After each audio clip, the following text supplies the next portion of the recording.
Baseball and Whatever, with your host, Justin McAwee. Because I was on campus and I had to appear like I was one of the cool kids, I would put the Star Wars book inside one of my textbooks so it looked like I was just studying for class. All right, look, there's only one return, okay? And it ain't of the king, it's of the Jedi. Vincent Francis Jankowitz IV. I'm a glorified fact checker. Last I checked, the most runs in a game wins. Actually, I am a fact checker. And Greg Probst. If you look at most Bond fans movie rankings, they have Casino Royale and Majesties in their top two. For me, these actually rank in the bottom part of my list. I mean, I love them, but they don't compare to Diamond Cross Forever. No, stop getting Bond wrong! Oh man, we're off to a great start already, folks. If you're listening, there we go. Hey everybody, Justin's here, Vinny's there. We haven't done the show in 2 weeks since before Thanksgiving, and we were just having some audio issues, so thank you for bearing with us there. Hope you enjoyed last week's little mini Thanksgiving throwback. We re-edited and put together our discussion of our favorite Thanksgiving foods, which... Vinny, I tried green bean casserole for the first time this year at age 35. Whoa. It was good. It's not bad. Well, I mean, the best part is just the soup and the flakes, fried onions. Yeah, or the fried onions. Yeah. Yeah. I mean, you put enough on that there, you don't even notice the green beans. No, I didn't even notice them. And I only know that because your dad told me about the green beans not having much taste, because he made something last time he was over. And he's like, well, did you enjoy it? And I said, yeah. And he goes, well, there was green beans in that. And I'm like, oh, okay. So, yeah.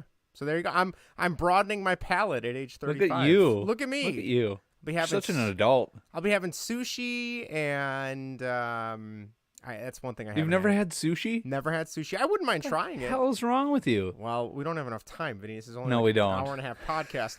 All right. Anyway, we are back, though. This week, we're talking baseball, free agency. Greg is with us in spirit, obviously. He's kind of back to contributor status now with his newborn, but he wrote in a bunch, so I think we're going to paraphrase a little bit. Otherwise, he had a lot of thoughts this week on the White Sox and Cubs moves or lack thereof.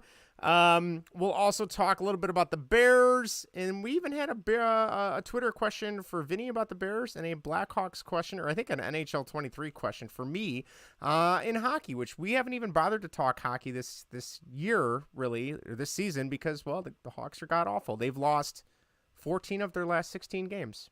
It has not been good. I've been checking the scores, and they're blown out. And it's not even close. No. They're just getting They're bad. hammered. They're really bad. Patrick Kane only has 16 points this entire season. I feel really bad for him. But anyway, if this is your...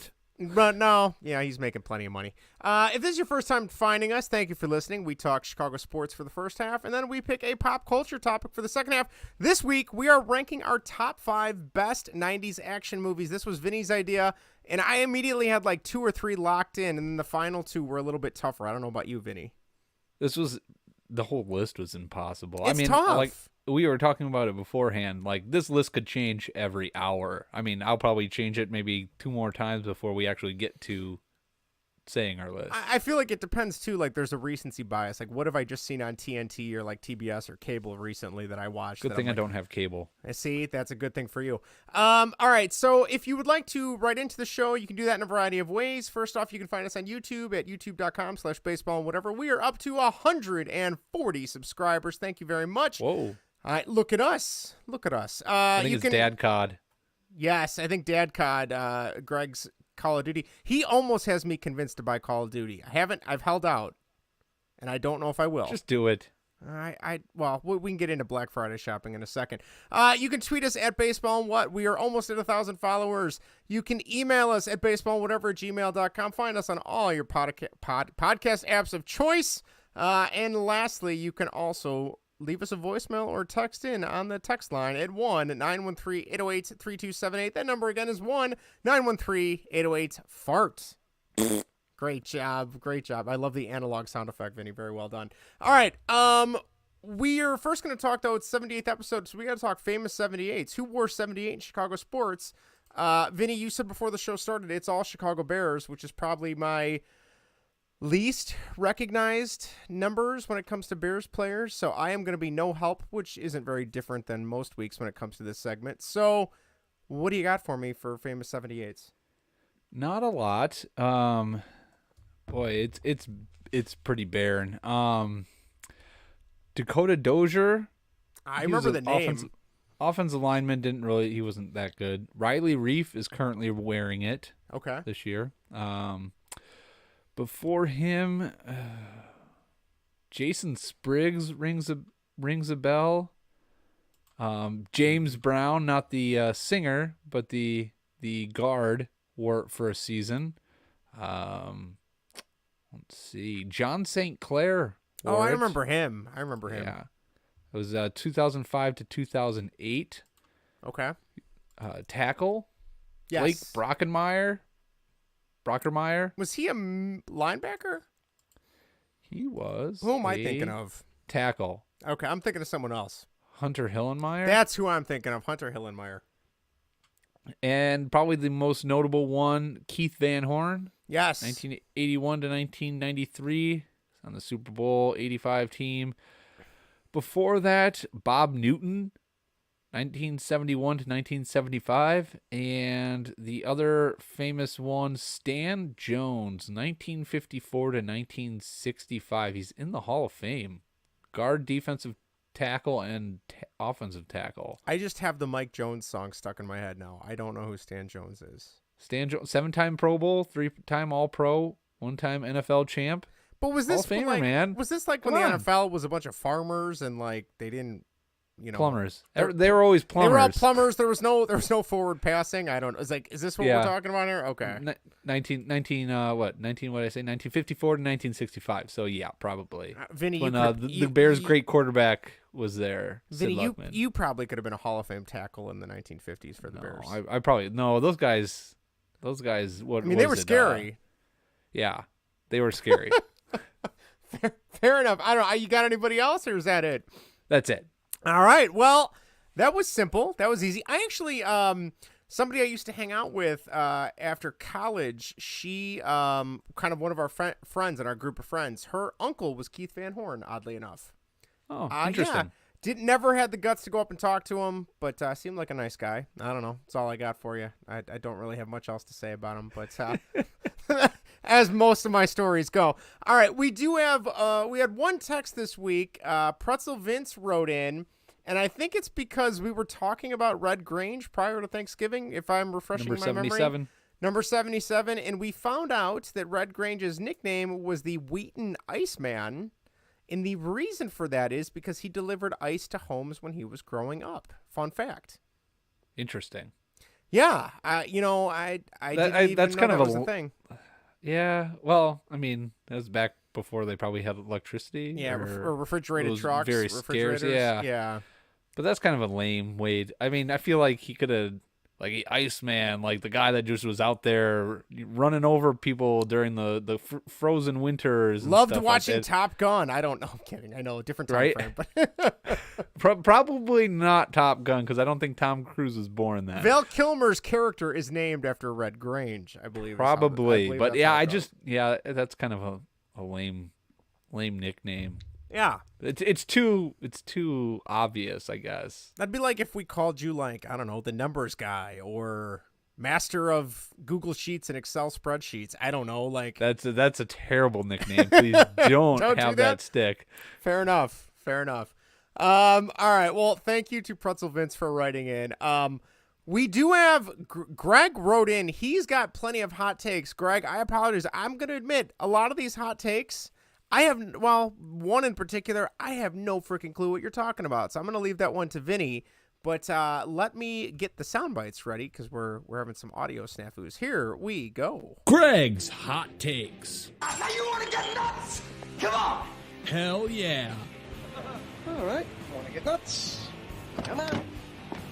Let's get nuts. All right. Before we get to Greg's hot takes, the only hot take I had was it seemed like this year Black Friday sales started like the Friday before Black Friday. I don't know if you noticed that, Vinny. No, I didn't. Okay. Did you make any Black Friday purchases this year? I don't go out shopping. No, I mean I'm talking online. Like I just do all my That's Black Cyber Friday. Monday. No, it's the whole week before now. The deals. Wait. So there's no Cyber Monday anymore? Then why did I wait till Monday to buy something? There is a Cyber Monday sale, but they're never as good as the Black Friday sales online the week of Thanksgiving. Wait, when did they start doing that?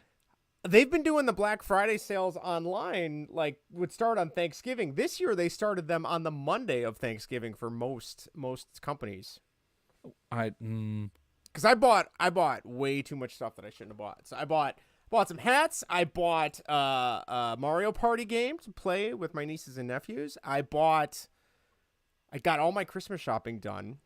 Everything. I'm done with everybody. Erica, Maddie, nieces and nephews, parents. I am done. It is a great feeling. What else did I buy? Oh, Old Navy had 50% off, so I bought some flannel pants because I don't usually wear flannel pants to bed. I usually wear shorts to bed. So I'm switching it up a little bit. I bought my first pair of joggers. Do you have any joggers, Vinny? What the hell are joggers? I think joggers are just a fancier, cooler way of saying sweatpants.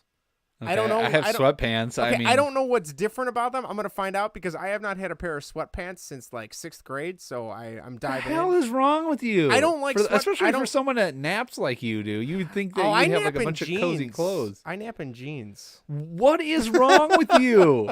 Holy cow! Hot take, Vinny. There is nothing better than just collapsing on the couch in a pair of jeans. It feels so good. I'm dead serious. It bothers Erica so much when I fall asleep in bed with my jeans on. That is the I'm sorry, Justin, that is the weirdest thing you have ever said to me. It's not that bad. It's really not that bad.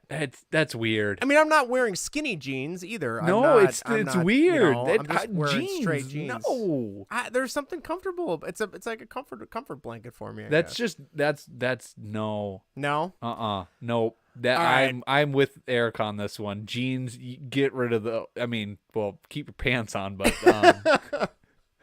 don't be taking your pants off while you're taking a nap on the couch. I don't think when Maddie gets older, she's gonna appreciate that. No, especially when she has her friends over. It's like don't go in the family room. My dad's in there. He's taking a nap.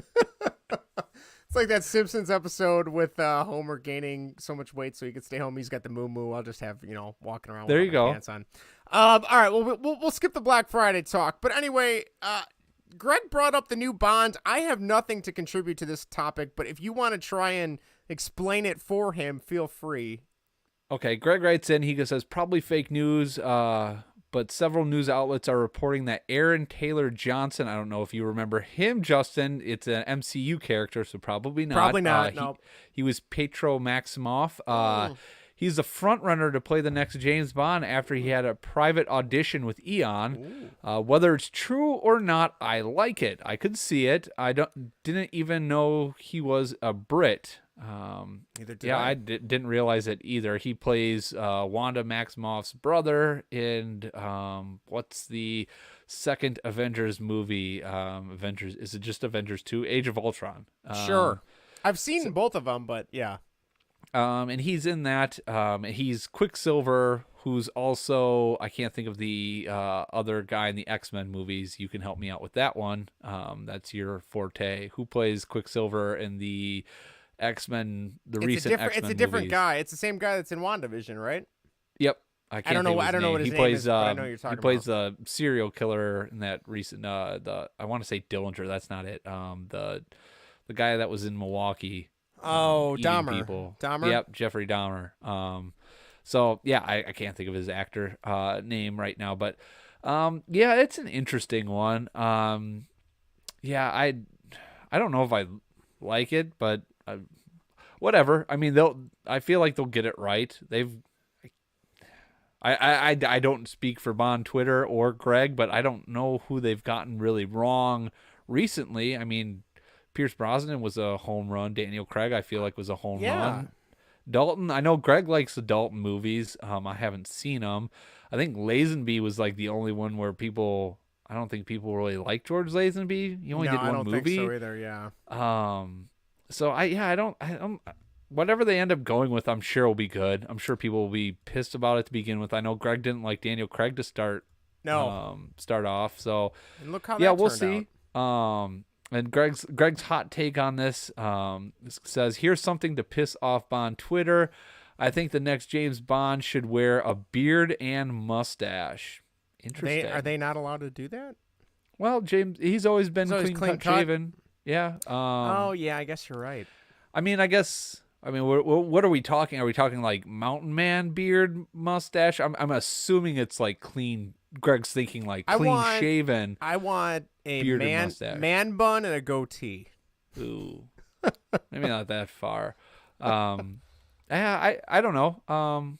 I like him. I like the guy. I can't think of his name. I don't even know what his name is in real life. But the guy he was in.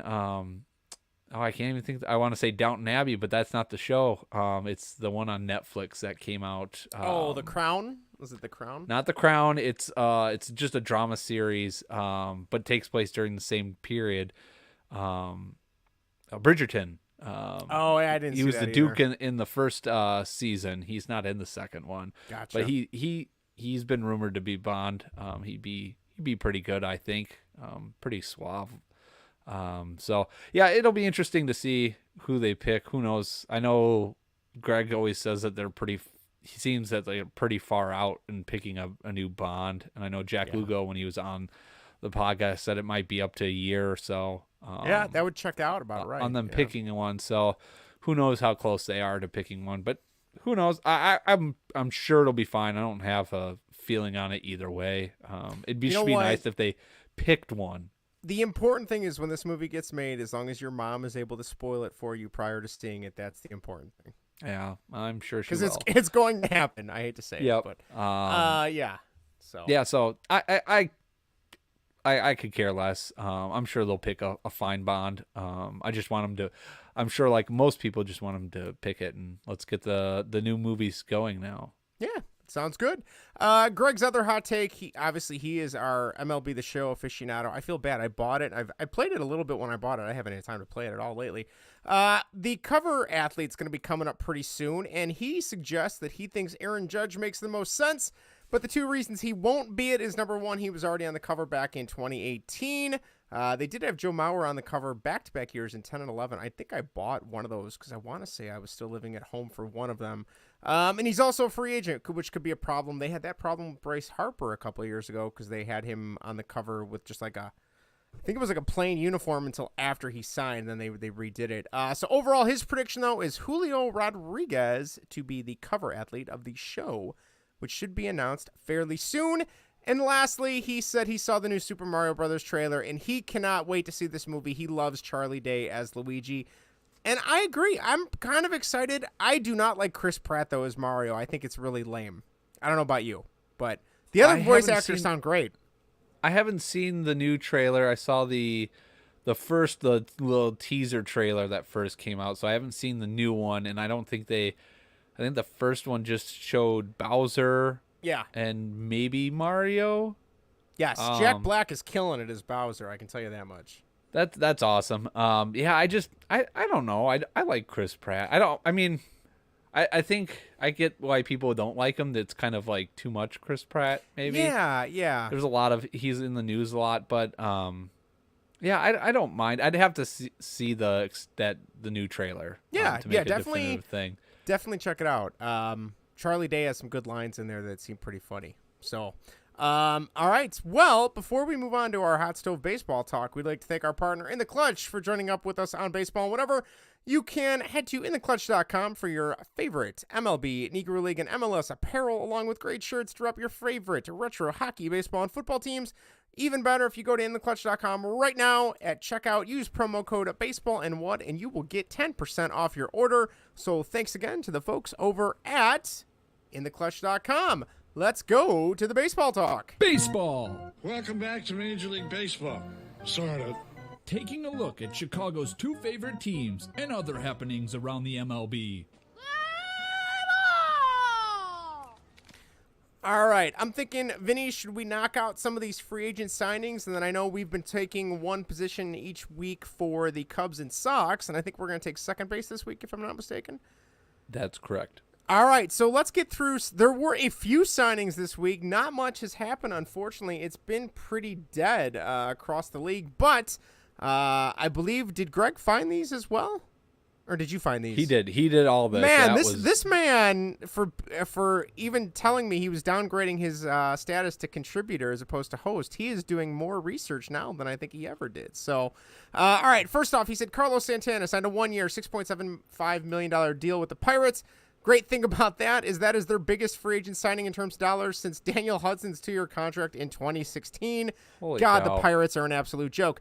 Heimer Candelario, if you're a Cubs fan, you might remember him. He was a third base prospect, went to the Tigers. He is now a 1-year, $5 million contract with the Nationals. That is an upgrade and a bargain for them. We'll see how it works out if he can perform closer to his previous seasons with the Tigers. Tyler Anderson, starting pitcher, signed a 3-year, $39 million deal with the Angels. They're hoping to bolster their rotation. He had an all-star season with the Dodgers, and let's be honest, the Angels need as much help as they can get. Shelby Miller, I didn't even know he was still around in the leagues, but he is now with the Dodgers, a 1-year, $1.5 million contract with incentives. The Angels acquired Hunter Renfroe from the Brewers, two teams that feel like just keep moving players around, and it doesn't really matter. But Who did they get back for Hunter Renfroe? Do you know? I don't know. Greg, you didn't put down who they got. Maybe was it that guy Cash Considerations? I hear he's pretty popular. Oh, he's one of the hottest prospects in baseball right now. He's, with a name like that, you can't go wrong. I'm guessing probably minor leaguers, maybe. That would be my guess. I'll look it up. The Mariners acquired outfielder Teoscar Hernandez from the Blue Jays. Huge deal. Really cool move for the Mariners. Matthew Boyd returns to the Tigers. 1-year, $10 million deal. And Zach Efron reportedly just signed a 3-year, $40 million deal with the Rays. The Rays opening up the pocketbooks. All right. Do we want to talk Sox second baseman, or do we want to talk Sox and Jose Abreu first? Vinny, your call. I'll let you know who the return was for Hunter Renfroe. It was Jansen Junk, Elvis. Oh, they got Junk. And Adam Seminaris. Seminaris? That doesn't sound right. Yeah. All right. Well, that seems like a hell of a deal for Hunter Renfroe. Yep. Some junk. All right. All right. Should we knock out this Jose Abreu stuff? Because Greg had some thoughts on it. All right. I'm going to paraphrase for Greg here. If you haven't been listening to our podcast for a long time, Greg obviously is our third co-host, taking a little bit of a break. He is probably the biggest Jose Abreu fan I've ever met in my entire life. I think, would you agree with that, Vinny? I would agree. All right, so here's what Greg had to say. He said 3 years, almost $60 million, almost $20 million per. He got paid. And you know what's great? He is happy for him. He says it stinks that it had to be the Astros. Nobody likes the stupid Astros. I would agree with that. But they became a better quality organization by bringing in Jose. Apparently, there was a few other teams in on him. Cleveland had a 3-year deal offered to him. The money amount was not said yet, but Greg was very happy he did not go to Cleveland. There was more than enough talk about him going to the Cubs, but nothing even really... We haven't heard anything, like if they even offered him a deal. But it's clear he wants to win. Houston wins regardless of what you think of them. They've always been in serious contention, at least as for the White Sox. Who cares? We let our best hitter walk, especially after Rick Hahn probably offered him some insulting deal, which he hinted at the press conference. This is true. He said through a translator, they did offer me a verbal deal. It wasn't anything in writing, apparently. And then he kind of said something along the lines of, I don't know why God makes these decisions, but here I am. And we also know that Jerry Reinsdorf reportedly has told him numerous times, you will never put on another uniform in your career. Clearly, Jerry Reinsdorf is full of shit because money talks, and he didn't want to pay, or the term was bad. I mean, he is 35 now, which, God, thinking 35 is old is really bumming me out. I'm not going to lie. The good thing that comes from this, Greg says, is that now Andrew Vaughn has something to do. They can let him play first base and grow because clearly the outfield was not a good spot for him. So, let's see. How do you lose a guy like that? The White Sox now have too many holes on the field to afford the luxury of the Jose Abreu contract. at this point and continue to not having the proper defensive alignment, especially when the team does not have power, and that includes Jose with his home run numbers declining. So it makes sense, unfortunately. He says, Jose, I will always be a fan no matter what uniform you wear. Thank you for everything, and good luck opening day when they play the White Sox. All right. Poor Greg. Yeah, that was a bummer. But, I mean, I never thought there was a chance for him to go back to the White Sox. It didn't make any sense. Like you said, Andrew Vaughn needs to play. He can't play in the outfield. They have too many first basemen to begin with. I know we skipped over first baseman when we were talking about them because it was either Jose or they're just going to go with an inside internal option there. So it didn't make any sense. That was a lot of money. I know we were talking about projections. I think it was around 14, maybe 15 million. And I think I was saying like, 17 million, maybe 18 million might be the top range for Jose, but 20 million. That's a lot to be dealing out. But I mean, the Astros are a contender. He feels a good need for him, and he can hit the ball still, regardless of what people can think. He showed no signs of. I know the physical numbers weren't there, but if you looked at his Savant page, which we did last week or 2 weeks ago, he's still hitting the ball, making great contact. It's just the whole team for the White Sox last year was just hitting was just bad. So it just, I don't know. The peripherals were there, and the statistics for those peripherals backed it up. So good for the Astros, not good for the Cubs. And I know Cubs Twitter was in arms. There was a lot of people that were upset about it. Pitchforks were out. And I know that when we talked about it, that was my option. That's who I really wanted him to go after because I thought it was a great fit to platoon with Mervis. If that's what they're going to, that's what a lot of people were talking about them doing. One weird thing is we don't know what the Cubs are actually planning on doing. No, we don't. With that, the first base option. I mean, it just doesn't. I don't know. Everybody was getting so upset about it, like they were missing out on one of the shortstops. All the shortstops. That is the priority. That and a good quality starting pitching. None of that's moved yet. No. Once that starts moving, then you can start hitting the panic button. If they miss out on Jose Abreu, and that's their biggest miss of the offseason, they had a great offseason. It's not bad. That's great. If that's one of their biggest misses, then okay, then we have an issue.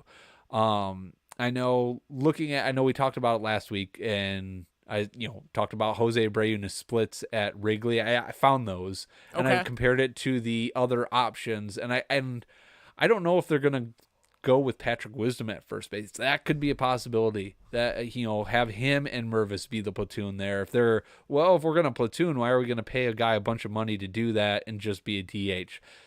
Again, trying to put yourself in the mind of Jed Hoyer and intelligent spending, whatever that's supposed to mean. We kind of have to pick at that because they don't really release a lot of information from Gallagher Way. But Jose Abreu in 90 plate appearances at Wrigley, slashed 309, 367, 642 for an OPS of 1009. I have Josh Bell, Trey Mancini, and Patrick Wisdom splits at Wrigley only. Josh Bell in 132 plate appearances, 234, 356, 387, 744. So he's got no power at Wrigley. Trey Mancini only has 10 plate appearances, so not really good sample size. 125, 300, 250, and an OPS of 550. And Patrick Wisdom, 447 plate appearances at Wrigley, 204, 291, 433, 724 OPS. So there's a huge drop off between, power numbers and the OPS between Abreu, Bell, Wisdom, and Mancini. So again, that was, I think, the better option to go. But again, if that's their biggest miss, so be it. that's the least of first base. Really is the least of the worries. There's some options still out there, and they can go internal with that too. So that's very true. Very true. The only other main thing the Sox did this week that Greg brought up is they signed pitcher Mike Clevenger, former Indian, Guardian, and Padre last season, right? So Greg kind of came away saying he liked the deal, liked it as kind of a 1-year prove-it deal for Clevenger to reestablish himself now that he's back in the AL Central. He was garbage last year in San Diego, but a change of scenery could help him along with coming off of Tommy John. Doesn't have to be the guy. And the one thing that Greg brought up is that he gets to work with Ethan Katz now. So hopefully that will help his throwing motions, his mechanics, and things of that nature. Also said, based on White Sox Twitter, he'd love to see Johnny Cueto come back. You could move Michael Kopech to the bullpen and maybe trade Liam Hendricks. Those are all possibilities. Who knows? He also said he thinks there's going to be a very, very big trade coming up in terms of having to clear out some of those first base and DH players that they have out in the outfield. Them needing more infield, a catcher, and power and speed. They could move Hendricks. They could move Roberts. They could move Lucas Giolito. The options are endless. And he ends it up by saying, you know what else the White Sox could do? They could stick their thumb in their ass and do a whole lot of nothing, which very well could happen. So, Greg, thank you for all your White Sox thoughts there.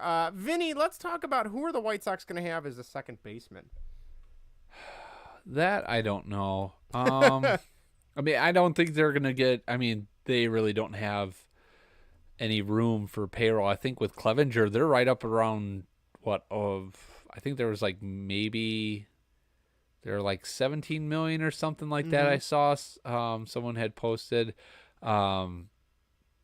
or was it projected around $187 million right now with Clevenger?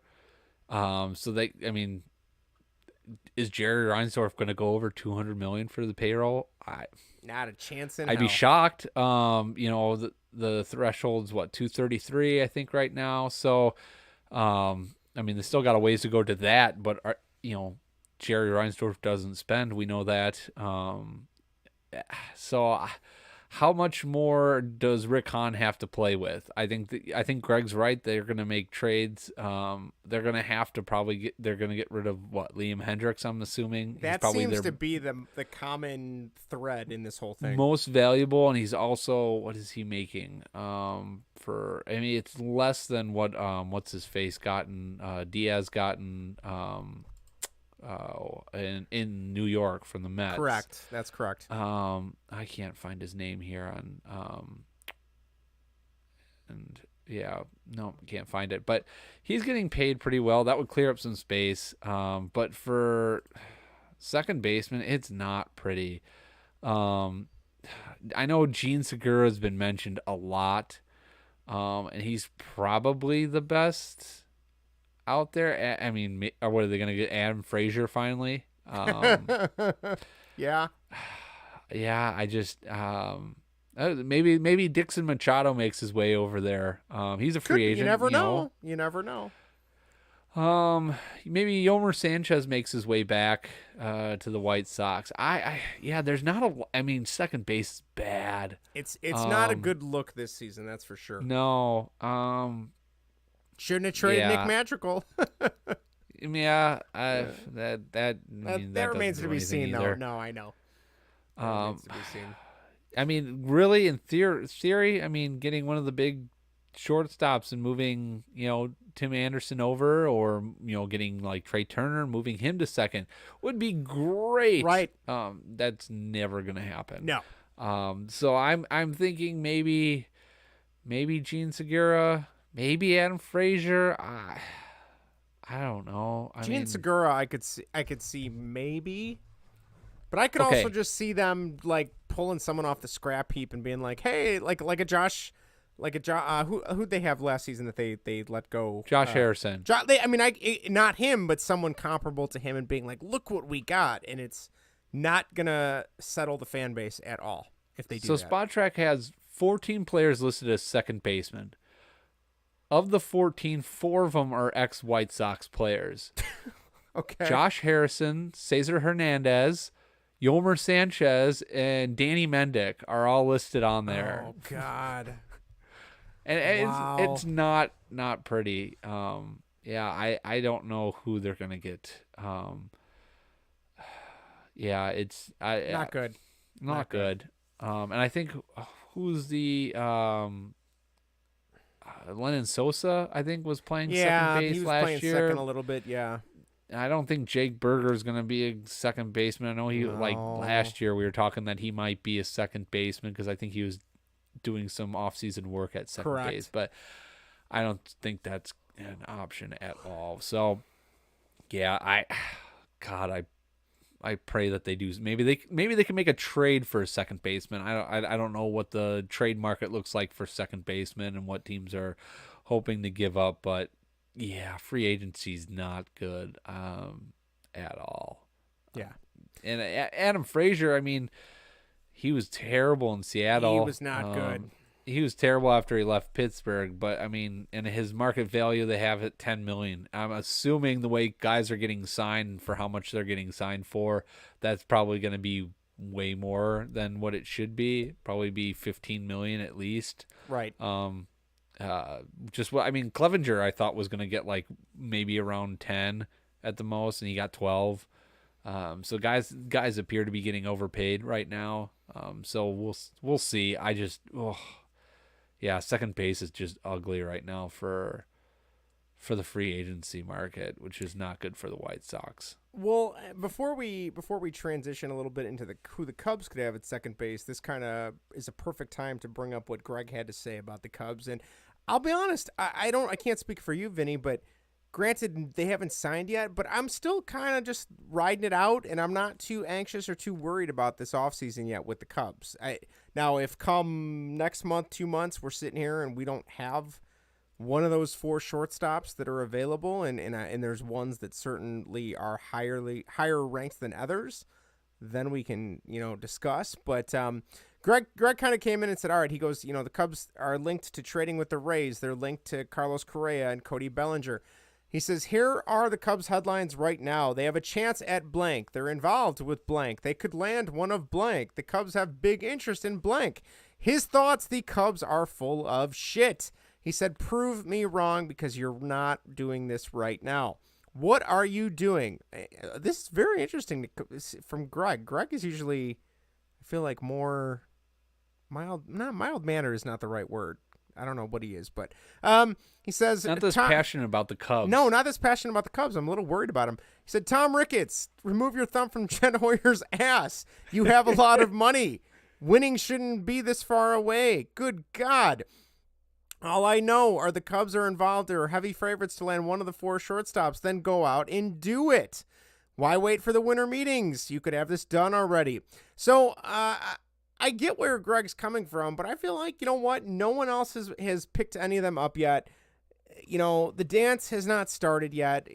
I'm not too concerned, but what he does bring up, and I will agree, because I've heard this from a few other on radio shows, ESPN, and on Twitter, is you have 8 teams roughly that need shortstops. There are only 4 major shortstops that everybody wants. So half those teams are going to come away empty-handed. So if the Cubs are one of them, considering what we're hoping for and where they're building towards improving for making a run, at least the wild card next season, that is a huge problem. So Greg goes on to say, and I agree, he said, the Dodgers need a shortstop, the Red Sox need a shortstop, the Twins need a shortstop, the Braves need a shortstop, the Phillies need a shortstop, the Cubs need a shortstop, and I'm missing one. I can't remember off the top of my head. That's 7 right there. There's only 4 players. You have Xander Bogaerts, Trey Turner, Dansby Swanson, and Carlos Correa. So someone's going home empty-handed.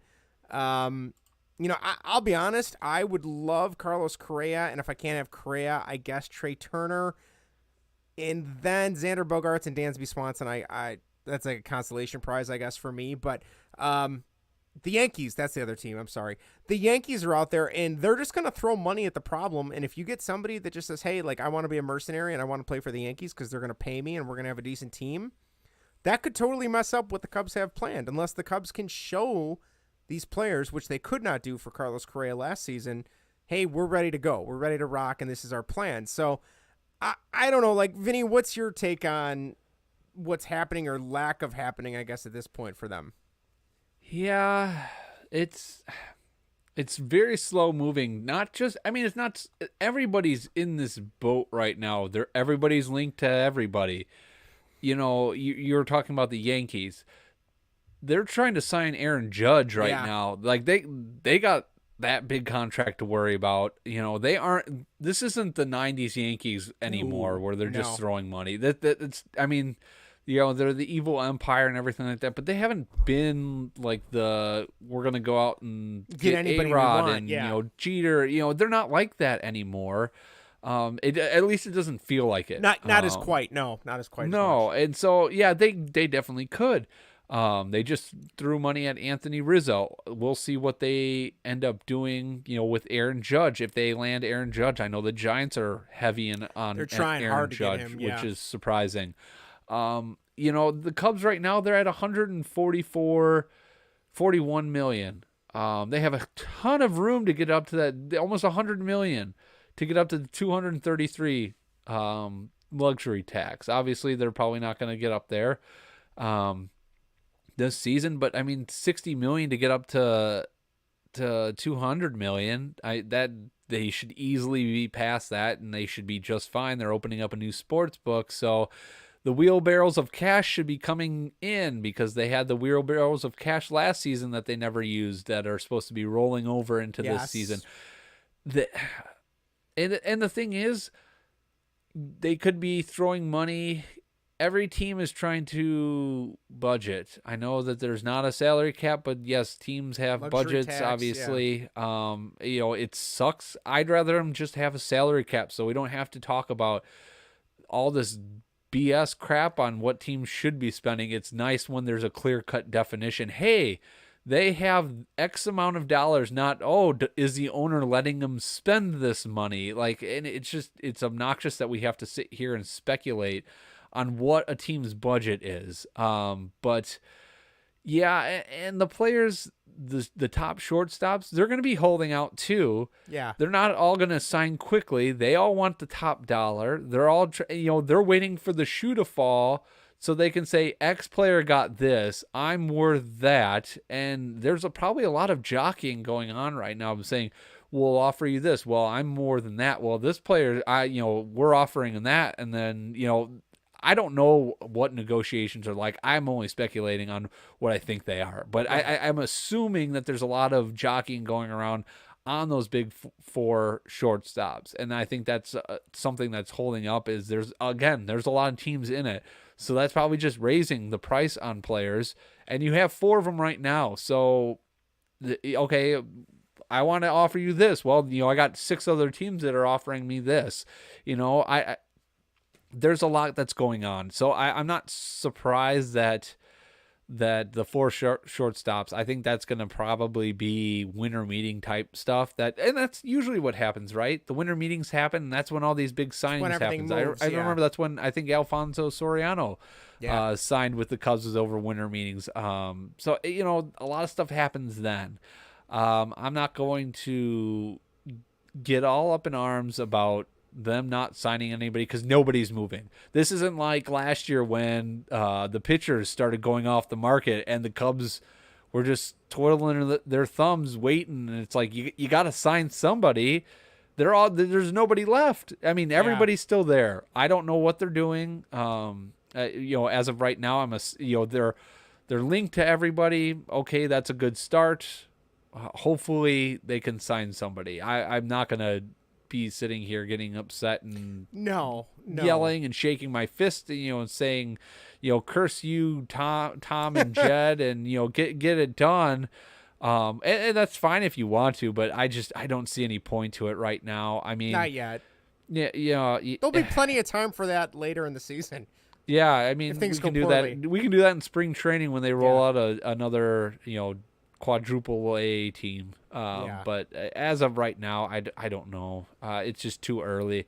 I'll get upset after the winter meetings and things start moving. And they could be making trades too. A lot of people keep talking about the Cubs trading for players. I mean, I know they have a deep farm system, but they just built that up. Now they're going to deplete it. Now they're going to dump it. They don't have that top prospect, they're talking about getting top talent like a Shane Bieber, like they're going to have to give up a ton. And then what? So there goes their farm system. They have this great depth of good players, but nothing great. And now it's, I don't know. I'll be shocked if they make trades. I think they have the cash to spend it.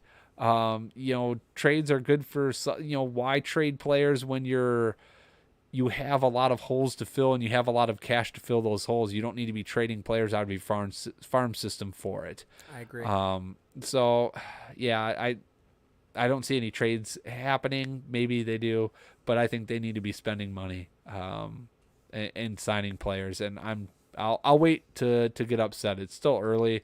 Nobody's really doing anything right now. So we'll see. That's the thing is once that mad dash starts, as long as the Cubs are in there doing something once it begins, and then, once the music ends, as long as they're not left without a chair or a player in this instance, then we can talk. So I know Greg wrote up Fangraphs projected lineup, so I'm gonna wait. Maybe we can wait and see what it looks like if after next week if they make some signings, because there's a couple players in there. I'll be honest. There's one in particular. I'm like, that ship has sailed for me. I'm good. I don't need to see Alfonso Rivas at first base anymore.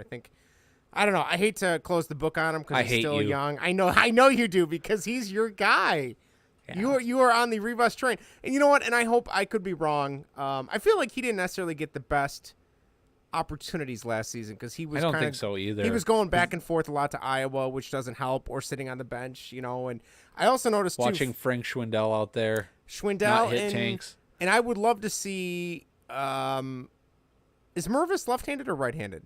Left-handed. Left-handed, okay. That complicates things. Because I was going to say, at DH, I would love to see Franmil Reyes at DH more, too. And then, where could you put Mervis if it's at first? But then if him and Rivas are both lefties, that could complicate things. So we'll see. Maybe things will get a little bit better or a little bit more clear after next week's winter meetings start. Vinny, I do have a really good piece of MLB trivia that I came across, and I thought you would actually be very curious to hear. Would you like to hear it? Sure. All right. I'm going to give you two players. These are their age 19 to age 30 seasons, okay? One player is Mike Trout. The other player we'll call player X for now, because I want to see if you can figure out, A, if this person should be in the Hall of Fame, and B, if you can figure out who this player is. It's important to note Mike Trout's numbers might be a little bit lower because, A, he had the season where he was out for quite a bit, and B, there was also the COVID season, which is much shortened. So, okay. Ages 19 to 30 in those seasons. Mike Trout had 1,543 hits. Player X had 1,683 hits. Mike Trout had 1,052 runs. Player X had 1,045 runs. Mike Trout had 2,991 touched bases, and player X had 3,185 bases. Mike Trout had 350 home runs. Player X had 368. Whoop, my phone just dimmed. Hold on here. Mike Trout had 896 RBI. Player X had 1,117. Mike Trout had an XBH of 697, and player X had 732. D-WAR, I'll be honest, I don't know what D-WAR is, but Mike Trout's is 2.4. Defensive WAR? Oh, that's what I'm assuming. This player X had 26.6. And what was Mike Trout? Sorry. 2.4. Seems really low. Yeah. And then Mike Trout's WAR in general was 82.1, and player X was 64.2. Based on those stats compared to Mike Trout, I think we would all agree Mike Trout's probably already a Hall of Famer at this point. Yeah. Would you consider player X a Hall of Famer? I don't know. Does he play center field? I don't know what position he plays. Yes, he plays center field as well. When did he play? He played throughout the 90s and a little bit of the early 2000s.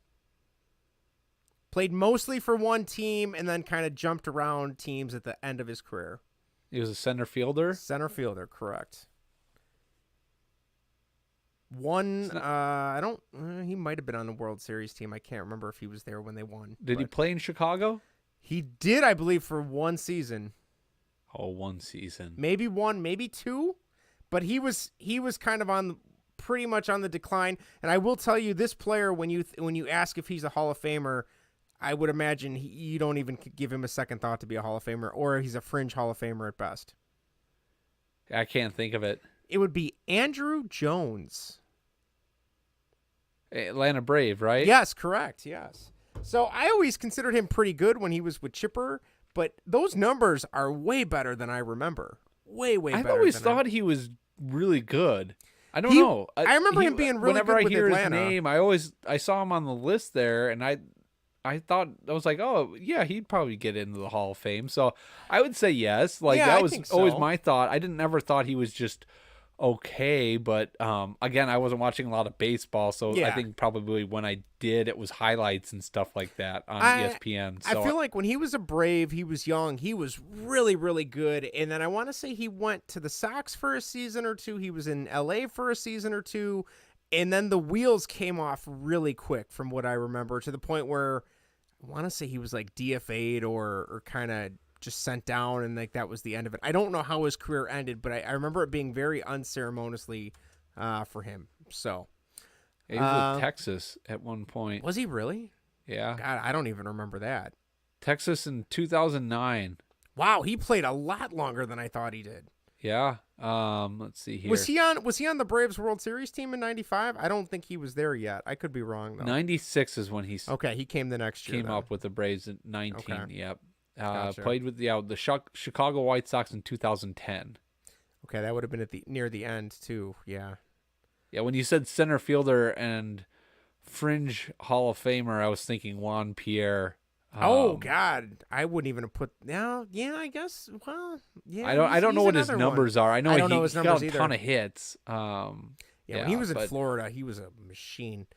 Yeah. So yeah, I don't know. I thought that was a fun fact. It gives you another look or qualitative look at some of these Hall of Fame ballots that are coming back now. So Andrew Jones finished his season with his career with the New York Yankees. I didn't even know he played for them. I'll be honest. Yep, 2011, 2012, 2 seasons. Wow, 2 seasons. All right. Well, he wasn't half bad then at that point. All right. Should we get to the football talk real quick? Yep. All right. Let's go. Manures of the Midway, where the guys talk the pile of horse crap that is the Chicago Bears. I mean, when you consider the other choices, manure is actually pretty refreshing. All right. Oh, God. What to say about the Bears? Justin Fields was looking spectacular for a good 5 to 6 weeks, and then he separated his shoulder. Something didn't play last week. We got the joy of seeing, is it Trevor Siemian that played last week? Oh, my God. That was Almost Nathan Peterman. Almost Nathan Peterman. And now this week, Trevor Siemian is hurt, so they had to, of all places, they found a quarterback from the practice squad of the Detroit Lions. I believe it's Tim Doyle? That's correct. Yep. Okay, one of the two. Good God, how did they come across him, number one? But He played with the Packers. Oh. I was talking with my boss about that, and he's actually said, so it makes sense that they're going to get a guy Inside that's info. familiar with, he's familiar with the system too. Yeah. So that, they got him, and I know, my boss said that he wasn't, in preseason, he wasn't bad, but, I'll be honest, the Bears-Jets game, once I knew Justin Fields wasn't playing, I didn't watch a single minute of that game. I was like, I'm not going to bother, because I kind of knew the writing was on the wall. I had nothing. I didn't either. Didn't want to waste my time. I knew what was going to happen. I turned on the score, I think the halftime score, and I'm like, yeah, this is about where I thought. And then like within 10 minutes of the third quarter, I think they gave up like another 2 or 3 touchdowns to the Jets. And it wasn't even Zach, what's his name? Zach Wilson. It was their backup quarterback. Yeah, Mike White. Mike White, because Zach Wilson's in a whole other mess of issues. He's having a whole mess of issues. But, I don't know. If Justin Fields doesn't play in this game, I'm a bad Bears fan to begin with. But if he doesn't even play, I don't even know if I'll turn it on. And I know that's sacrilege because it's Bears-Packers, but that's kind of where I'm at. I don't know about you. No, I wouldn't bother turning it on either. At this point, it's just get a better draft pick. The Jets game was terrible. Everybody started getting hurt during that game. You lost Eddie Jackson to a Louis Frank injury. Darnell Mooney's got an ankle. He's out for the rest of the year. Yep. It's just not good right now. They can't stay healthy. That Jets game that field was terrible. Players are just getting hurt on non-contact injuries. That's never a good sign. With Justin Fields not playing, I think I just looked on my phone I didn't really highlights, have any stats. intention to watch it, and I think we were getting a tree, I think, that day, or I don't know what the heck we were doing something that anything was more important and better to do, and more entertaining than sitting through that. But it was funny. You knew what was going to happen when Trevor Siemian started off that game. I think he had like 161 passing yards through the first quarter, and of course, you had morons, particularly one, Dan Wiederer, saying, "Oh, the Bears had 2 efficient scoring drives. The first 2 drives of the game were very efficient." And then what did they do the rest of the game? 3 and out, 3 and out, 3 and out. I think they had 6 straight 3 and outs. Not including the last one, the half where they kneeled the ball. I don't count that. But they had like 6 straight 3 and outs after that. Yeah, that really, once the defense actually understood and realized, oh yeah, Trevor Siemian's playing, not Justin Fields, which the Bears were alluding to all week that he might play. Yeah, okay. Yeah, they saw enough of Trevor Siemian to figure him out and shut him down, which kind of leads me to saying the Jordan Love thing. I don't know if you saw that. Since this is Bears-Packers week, I'll bring it up. But did you see that game last week, the Eagles game against the Packers? No, I did not. I heard about it, but I did not watch it. I turned it on right when Jordan Love came in, and of course, he led 2 very efficient scoring drives there to get the Packers within 10 points. It was garbage time. And, Packer fans, of course, were, we have our 3rd Hall of Fame quarterback. Did you see that? And it's just like, well, Trevor Siemian also looked good for 2 drives, and the Eagles weren't ready for Jordan Love to come in. It's a little different look than Aaron Rodgers. It's just funny where people take 2 drives of a game and magnify it way too much. Let's let the whole thing play out before we start, looking at 2 drives of game and saying, hey, this guy's going to be good, and then the rest of the game is just crap. But yeah, this week, if Justin Fields doesn't play, I have no intention they could on sit turning him the that rest game of the on. season, and I would be okay with it at this point. I know there's a talk about shutting him. People are saying that they should shut him down. I still want him to get reps, maybe because I'm selfish. Right. And I want him to so I can turn it on, have something to look forward reason to watch games. it. Yeah. Right. But at the same time, it's good for, I think it benefits him too, to get those live reps. I don't want him to just sit on the sidelines the rest of the season and, just taking practice snaps. I want him out there. Granted, I don't want them to be, I know 2 weeks ago I talked about, running the design runs, that's going to keep him from getting hurt. And then what happened? He got hurt. But they were talking about the whole game that Justin Fields wasn't able to watch it, but they were talking about how he was stretching out his hamstring. Stop calling run plays if his legs aren't good. If he's got an ailing issue, that's not going to help him. Start calling, okay, well, I'm going to call boots, throw the ball, scrambling and running running is a last option. Tell him that. Don't do design runs, especially at the end of the game when he wasn't 100%. And then he ran him after he hurt his shoulder. What was that? That is, that again, that's just, I think that's, Luke Getsy just being kind of green for his position, being that rookie play caller. He's never called plays before, as we've talked about on the podcast. And so for him to do that, I think that's just a rookie mistake on his part. I think he needs to read his player better in game time to decision and understand, if he says I'm good, you see him out there stretching his hamstring, maybe don't call so many runs. Maybe let's, bring him over. You tell him what's good for him. He's gonna, he's a warrior. He'll go out, we see him do it every week, put the team on his back. Clearly, because they only scored 10 points without him. Right. They were scoring 30 points a game with him. They only scored 10 without him. That just shows you right there how much he means to that offense. Yes.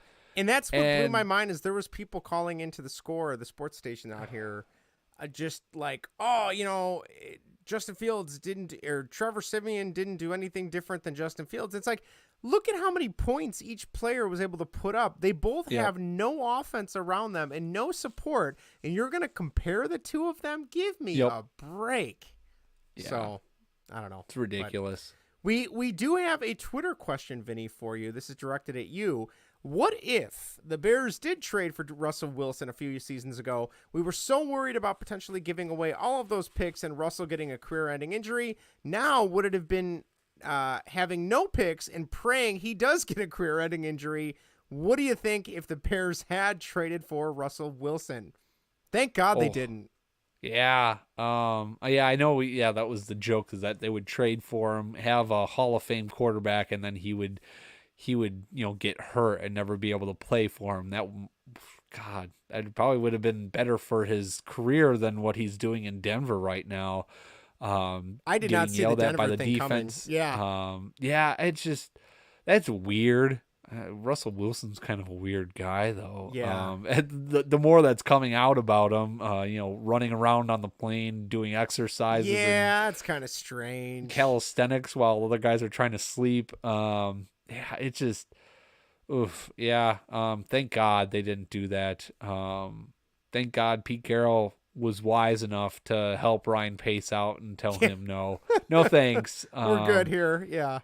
Man, that would have been terrible, looking back on that now. At least there's a sense of hope and optimism, granted not for this season, but even though they're 3-9, I believe right now, even when they were losing, it was still fun to tune in because it was so exciting to see a player that could change the game on the fly based of their talent, even though they had no talent surrounding them. So I just keep thinking, if and when they put the pieces around him, and the fact that if they keep losing, they're at a number 2 pick right now. Even if they don't make that number 2 pick, but you package that with someone else or with another team to get 2 first-round picks later in the draft, if you're going to try and pick linemen or receivers or something, because there's plenty of holes on this team.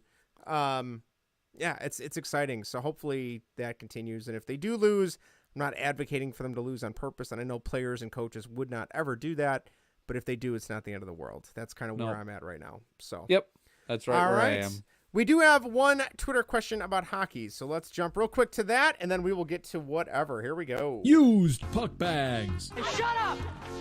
You guys stink. I thought we came here to play hockey. I knew we forgot something. Diving in on what's happening with the Chicago Blackhawks. All right, well, we're just going to gloss right over the Blackhawks section because they are 14 of their last 16 are losses. They've lost their last 8 games, I believe.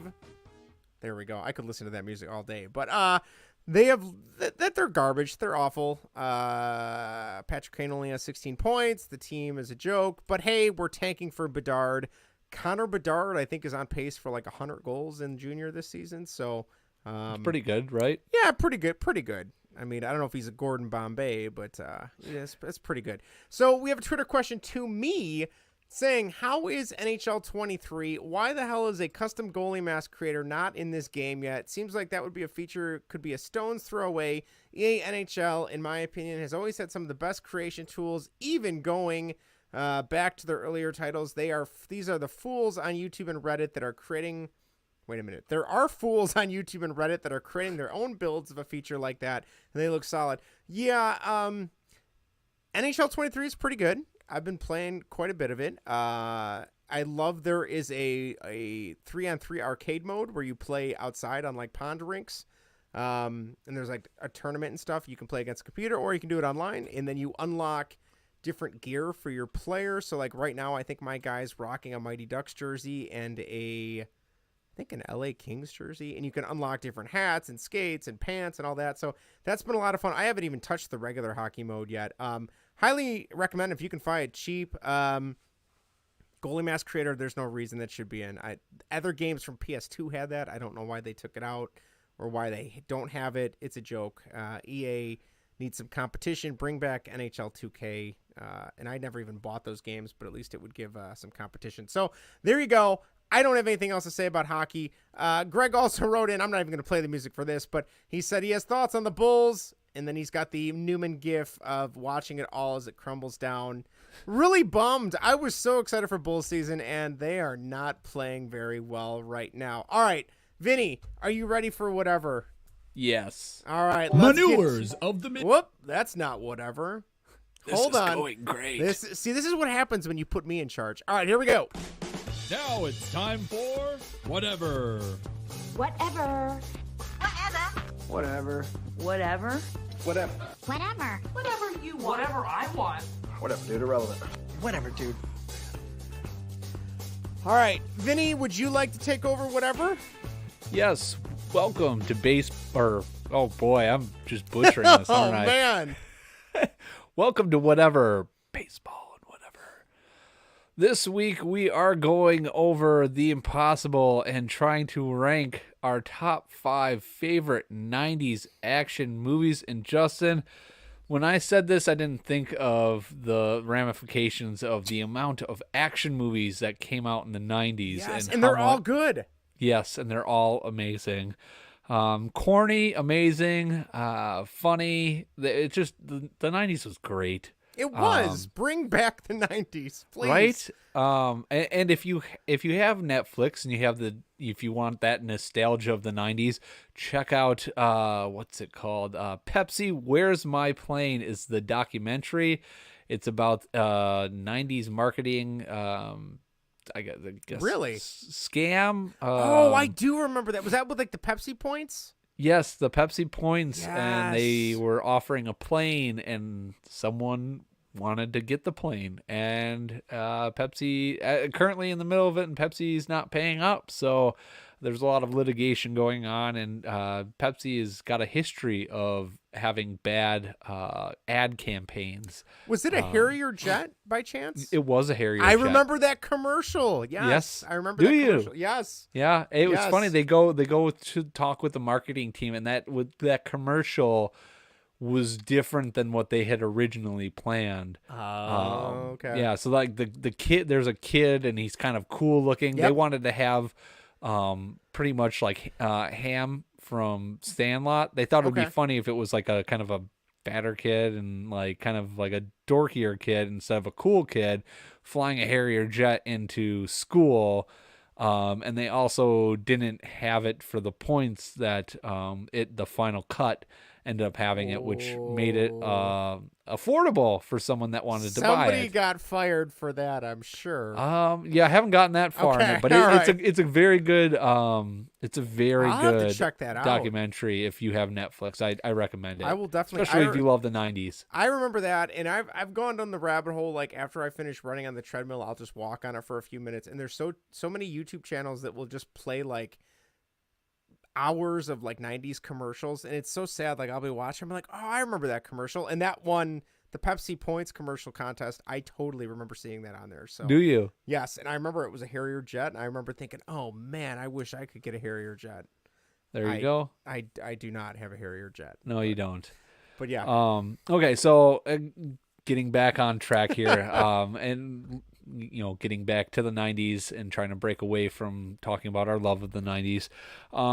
We went in and tried to rank top 5 action ones. There are so many good ones. Looking at the listener submissions, there's all these lists are really good. Although I'm looking at one now and I have never heard of that one. You'll have to, I don't know if you'll be able to help me figure out what the heck that one was. Oh, I'll have to look and see. Yes. I don't know which one it is. But, Justin, I will let you go first, as I am a gentleman and a scholar. That you are. And I'll let you go first. What is your number 5 top action movie of the 90s? All right, my number 5. I did not see this in theaters. I saw it on TV. We had HBO on cable. Look at you. I know, we were fancy. We had HBO, and I remember summer of like 97, 98. This was on every day, every week, and I watched it a ton, which was probably not a good idea because I had a horrible fear of the whole premise of this movie, starring Helen Hunt, Bill Paxton, Carrie. I never know how to pronounce his last name. Is it Els? Carrie Els? Jamie Gertz, Philip Seymour Hoffman, Alan Ruck, and many, many more. And that is Twister, Vinny. Nice. That is a good one. Love that movie. I just saw it again like last year for the first time in probably like 10, 15 years. It is still so good. It is.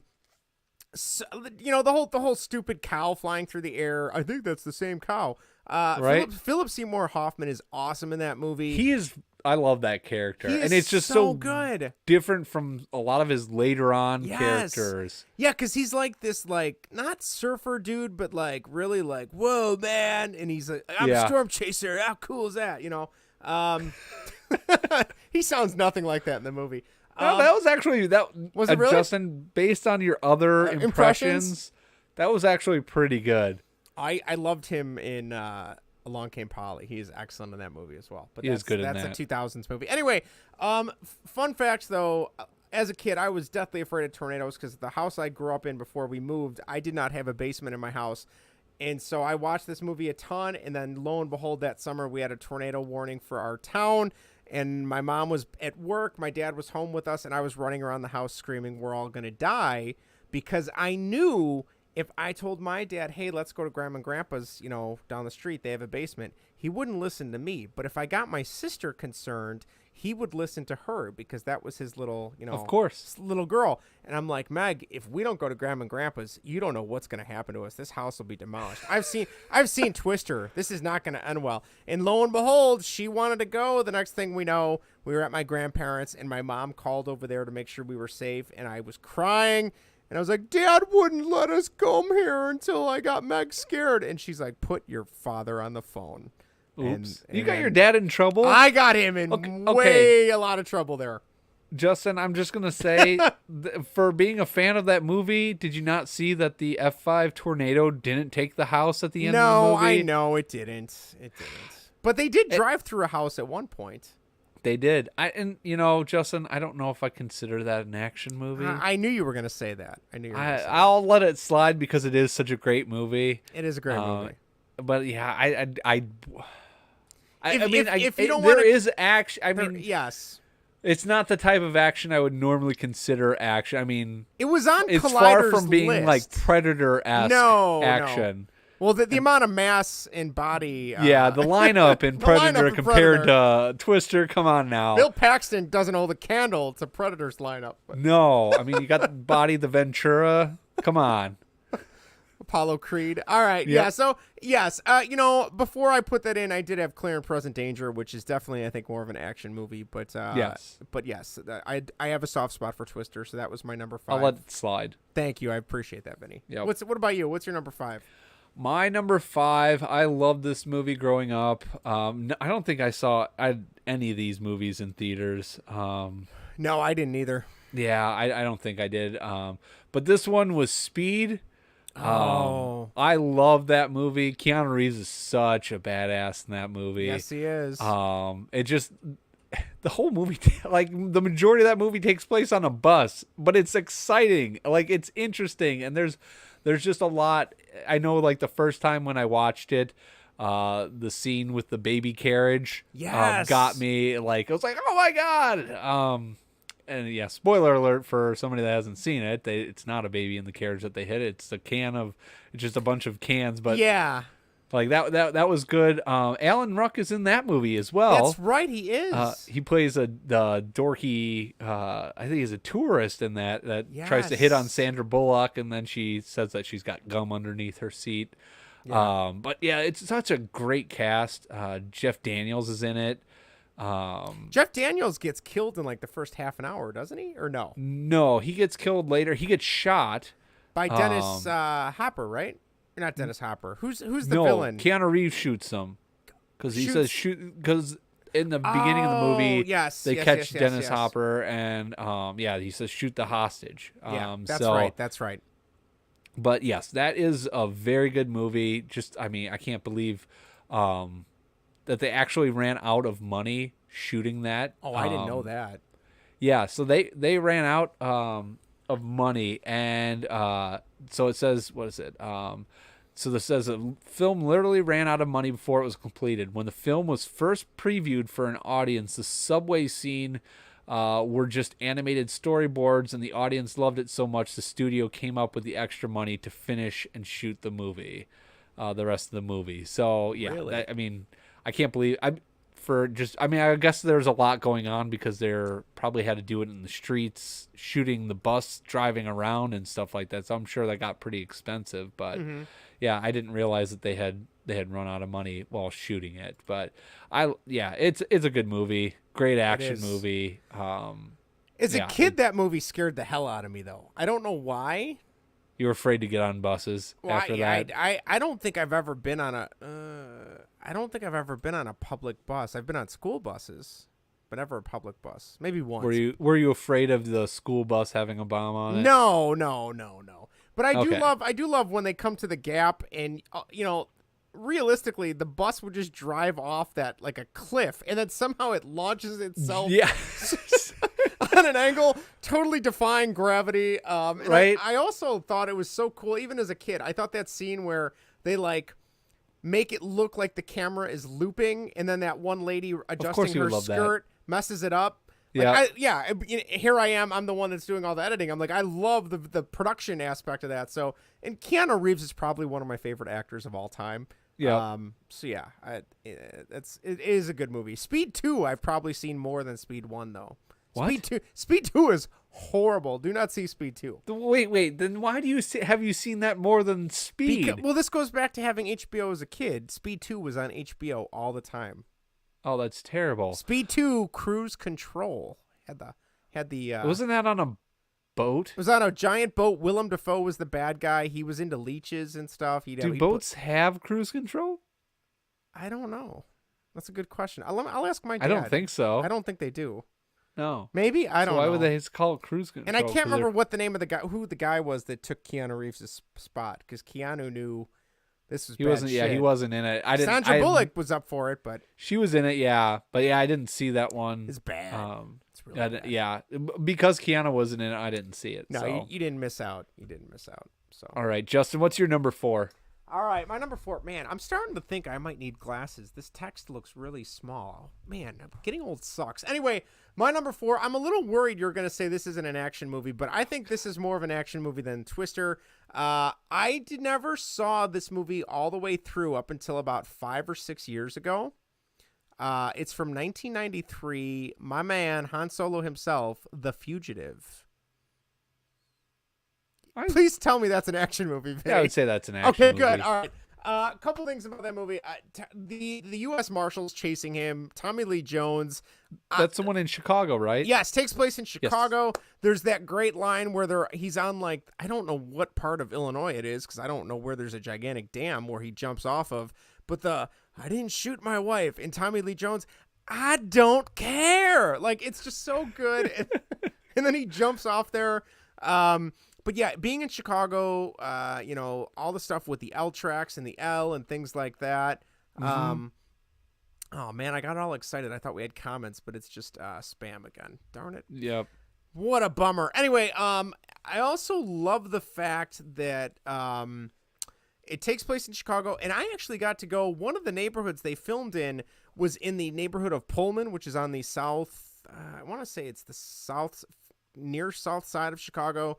Not necessarily in the best neighborhood, but when I was in college, I took an Illinois history class because I was a history major, and the Pullman train cars were created there, and those were like the very first like fancy train cars they had sleeping cars, they had dinner cars, and it was all made in this neighborhood of Pullman. So they took us there for the architecture, and then we also got to kind of see a tour of where they filmed. So in the movie where he's on the rooftops of all those houses, that is in the Pullman neighborhood, which is on the south side of Chicago. So great movie though. Love it.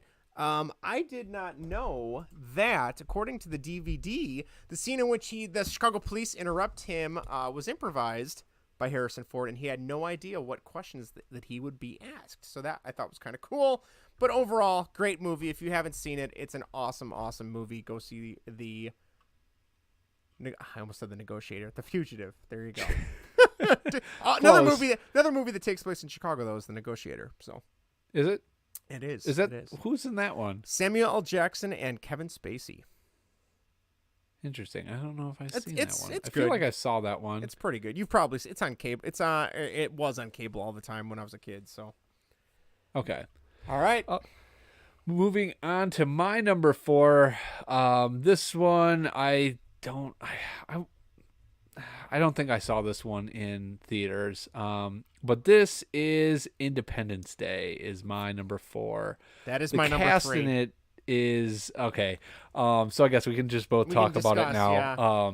But yeah, the cast in it was just amazing. Will Smith before he got all weird. Bill Pullman, Jeff Goldblum's just fantastic in this. Judd Hirsch is great in it too. Yes, he is. And little known fact, the scenes between Jeff Goldblum, Judd Hirsch, and Will Smith, those mostly were improvised. Really? The dialogue in it, Oh, yes. that's so cool. Yeah, I think Greg and I quoted that that movie when we were riding on roller coasters, which is a very quotable movie. It is. That one and the second one are very quotable when you're riding a roller coaster. I think. So yes, Robert Loggia is in it as well. Yes, he plays the general. Yes. Yeah, gosh, such a great cast, such a good movie, great premise too. Yeah, I remember when it first came out, I didn't realize that it was alien ships. It just showed like this big steel thing going over cities, and you had no idea what the heck it was. It just said Independence Day when the movie came out. And then, when actually watching it, you realize it's about aliens. But yeah, just a great movie overall. Great action flick. Just about aliens coming down, and then, I like how we thought they were going to be nice, and then they just destroyed us. And it's like, oh, this isn't good. It's so like I said, that was my number 3. As a kid, I was obsessed with learning about Area 51. So seeing a movie that like takes you through the ins and outs of what people expect Area 51 to be, Bill Pullman being the president, and then his like Weasley, I can't think of that character actor's name, but that Weasley assistant's like, well, we didn't tell you about Area 51 because we needed plausible deniability. And as a kid, I was like, oh, that makes total sense. Right? That's it was James Rebhorn. Yes, he was such a little sniveling like a-hole in that movie. Yes. But I loved. I mean, Will Smith was great in it. But yeah, the fact that what's his name is David Levinson. I'm drawing a blank now. Jeff Goldblum. I love Jeff Goldblum in that movie. All the scenes with him and Judd Hirsch driving to DC. Oh, I know. And then when they're on Air Force One, the whole like. Oh, you didn't listen to my David. Right? He knew, and you did nothing. Area 51, and then yeah, that's not real. Yeah, no, everybody's like, sir, that's not real. Yeah, and then that's James not Redford's entirely accurate. Right. But yeah, just that whole premise, the alien ship. I remember I rented the Independence Day PlayStation 1 game all the time. Because it was kind of similar to Star Fox. It wasn't as good, but it was a lot of fun. And just that ending scene where they're in the mothership, and the whole logistics of them somehow writing a virus on a Mac Chromebook, or not a Mac Chromebook, a Mac laptop that somehow can also interface with alien technology. I don't understand how that works, but you can kind of suspend your disbelief a little bit. And then them escaping in the Must Go Faster, which I believe he also says in Jurassic Park as well. I was thinking about that quote. I was like, doesn't he? I don't think he says must go faster. Or just go faster. I don't know, but yeah. And then the left. What the hell do you think I'm doing? Right. I love that. Such a good movie. It also makes me realize if aliens did show up, we would be so screwed, because there is no way that the entire world, let alone the country, would unite to fight back. We have Randy Quaid. Have you seen Randy Quaid lately? Oh yeah. Man, talk about not good. Someone might have been doing experiments on him. Yes, I picked a hell of a day to quit drinking. You know that. Hey boys, I'm back. Yeah, great movie. That's all I can say. It's I could sit here and do quotes all day on that movie. So there you go. Nice. So that was your number 3. That was my number 4. So moving on to my number 3, and this is Rush Hour. Oh, good movie. I love that movie. That whole, I know I talked about the trilogy. That whole trilogy was great. Jackie Chan and Chris Tucker, just such a good duo, and such an unlikely duo of those two. But it's just a comedy like, and Jackie Chan's character doesn't say like a whole lot, especially in like the beginning of the movie when they first meet. He doesn't say like anything to him, but it's just, I love Jackie Chan movies growing up, and so like this was like awesome because most of his stuff that I was able to see in the movies, they were all like the ones that he used to do in Japan and were ad-libbed, and this was like kind of like an American movie, not ad-libbed, and he was just phenomenal in it. And I just love all his movies, like all the Rush Hour movies with the outtakes at the end. Yes. Chris Tucker's hilarious. Yes. It's kind of disappointing that he didn't have a bigger career. But that he's, just those two working together are just great. The chemistry is just phenomenal between those two.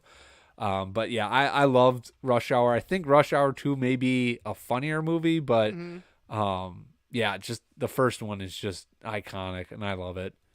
I'm looking. I loved that movie. The second one is decent. I never saw the third one. The first one is my absolute favorite, though.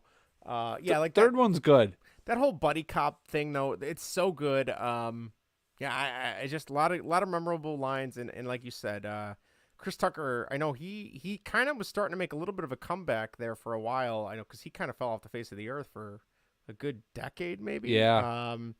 But yeah, I know there was talks about them maybe someday doing a Rush Hour 4, but I mean, unfortunately, they're both getting older now. I don't know, especially Jackie Chan, because he always did his own stunts, and a lot of that stuff he's not going to be able to do anymore. I don't know what he's been up to. He had a movie, was it the not the Negotiator, The International? He had some movie recently that came out in like the last 5 years that I heard was really good. I haven't seen it. Okay. Yeah, that's a great pick, Vinny. That was definitely one of my honorable mentions for sure. Nice. So, all right, Justin, your number 2. My number 2 also features Chris Tucker in a very different role. Also, yeah, like you said, none of these movies I saw in theaters because most of them are either PG-13 or R, and I was too young in the 90s to go see those. But this one features Bruce Willis. I saw this movie on HBO as well, sci-fi movie, and I was obsessed with this movie. I loved it from the get-go, and that is The Fifth Element with Mia Jovovich yes, as well. Good one. I loved that movie. The whole premise, Luke Perry is in like the first 5 minutes of that movie, which I didn't know. I didn't even know that until probably like 15 years ago because there's an opening scene in like ancient Egypt with the ancient alien race like bringing the 4 stones, and he's there, and I think he gets trapped in the pyramid, or maybe he gets out. I don't remember. But okay. Was he one of the? Okay, one of the archaeologists or whatever. But that movie is just so good, and so like I love the depiction of like New York, and I don't remember what it was like 2300 or something like that. Yeah, the floating cars, the multiple lanes, and all that, and then Chris Tucker's character is like this crazy radio DJ VJ like on to the nth degree that's just completely crazy. I love that they pull Bruce Willis back into the military and he's undercover, and Mia Jovovich is an awesome character as the Fifth Element, and kind of Gary Oldman. Cool. Yeah, Gary Oldman is probably the best thing in that movie. Right? As Zorg.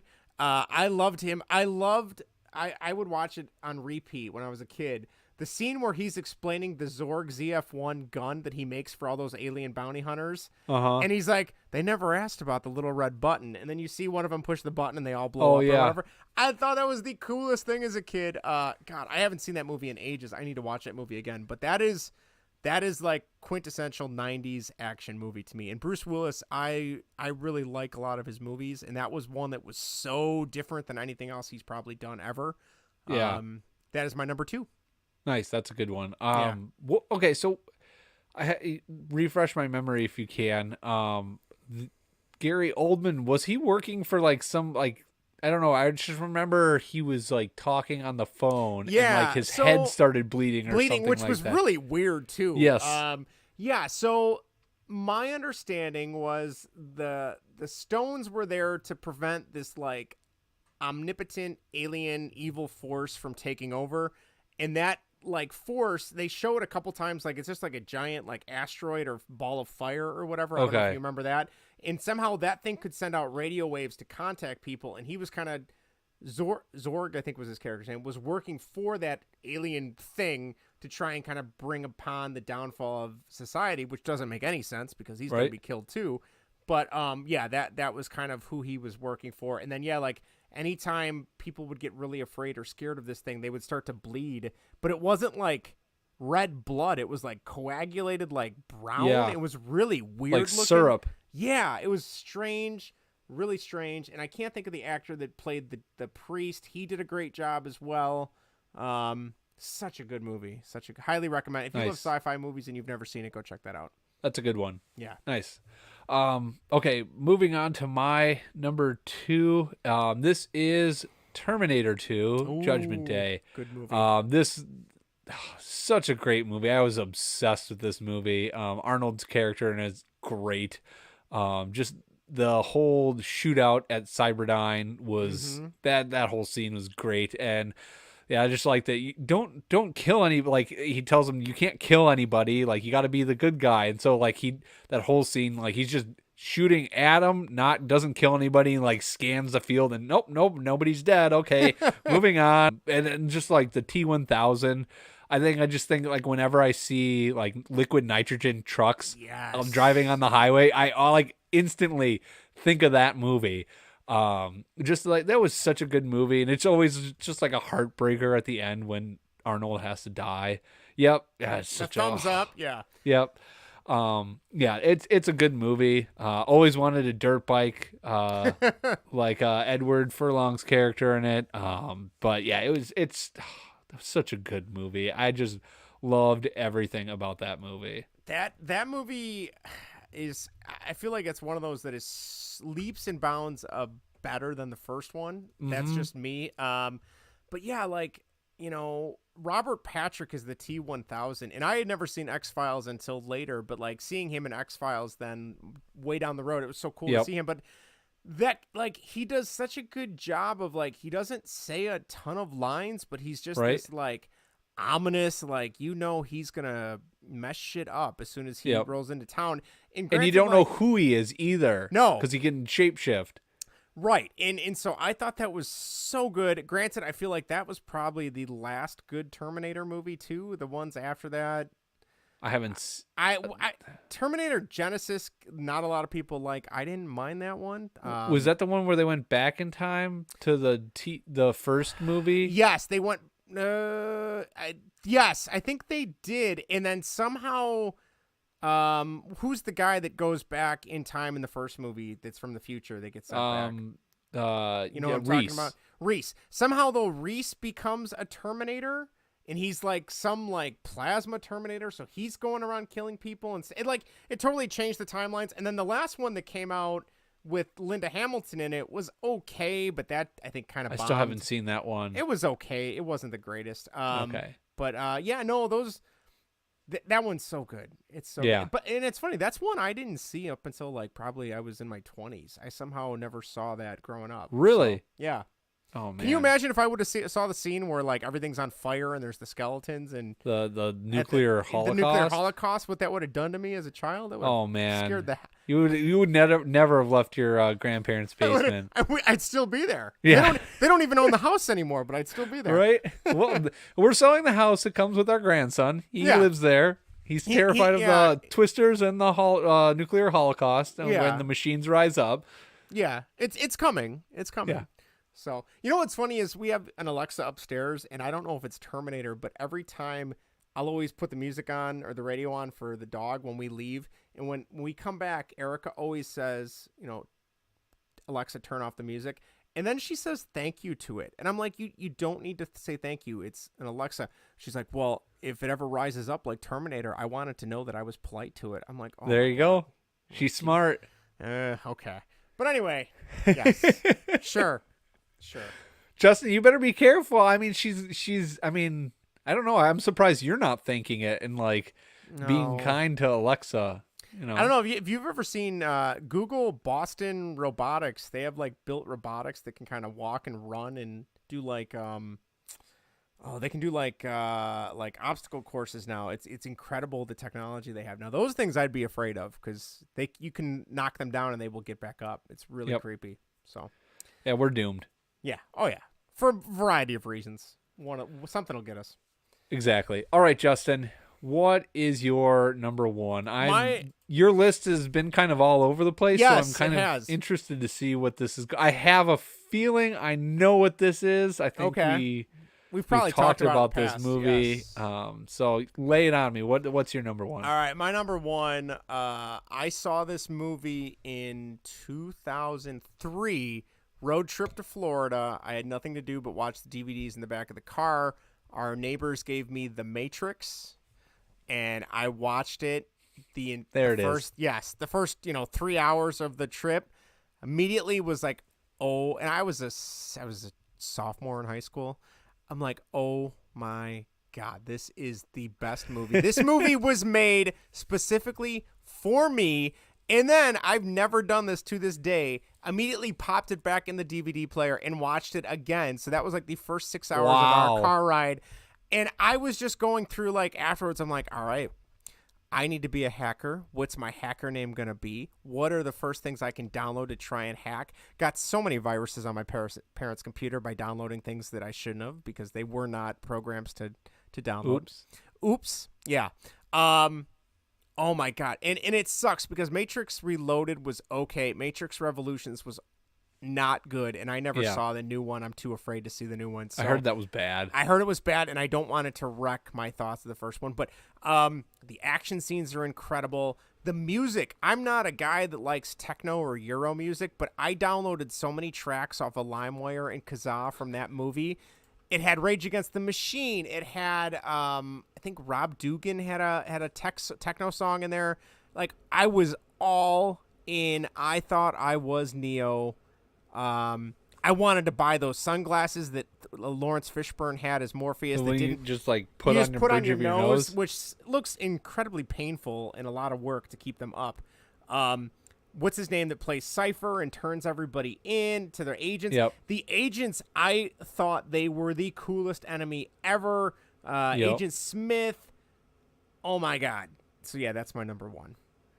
I knew that was coming. I had the green Matrix thing is my screensaver on all our computers at our house. Did you? I think I did it. I think everybody. Yeah. Everybody did. Yeah. Did at some point or tried to, if it was possible. I remember the Rob Zombie song. Yes, I Dragula. think I downloaded that. Yeah. Yep, that was a good song. Yeah, I tried to hack into people's computers a couple times. That didn't go well. Yeah, I thought I was a badass. I was not. You were close. I was so close yet so far away. Yeah. So yeah, there you go. That's my number one. For nice. Sure. That's a good one. That first one was definitely the best out of all of them. Oh, without a doubt. That was really good. Yeah. Maybe they should have just ended with that one. That would have been smart. Probably. I didn't have it on my list, but I knew it was going to be probably your number one, so I'm glad I guessed right. But that is a good one. My number one, I'm sure you can probably guess it. It is Nicolas Cage's best movie, starring none other than John Cusack and John Malkovich. Con Air. Exactly, Con Air. Such a good movie.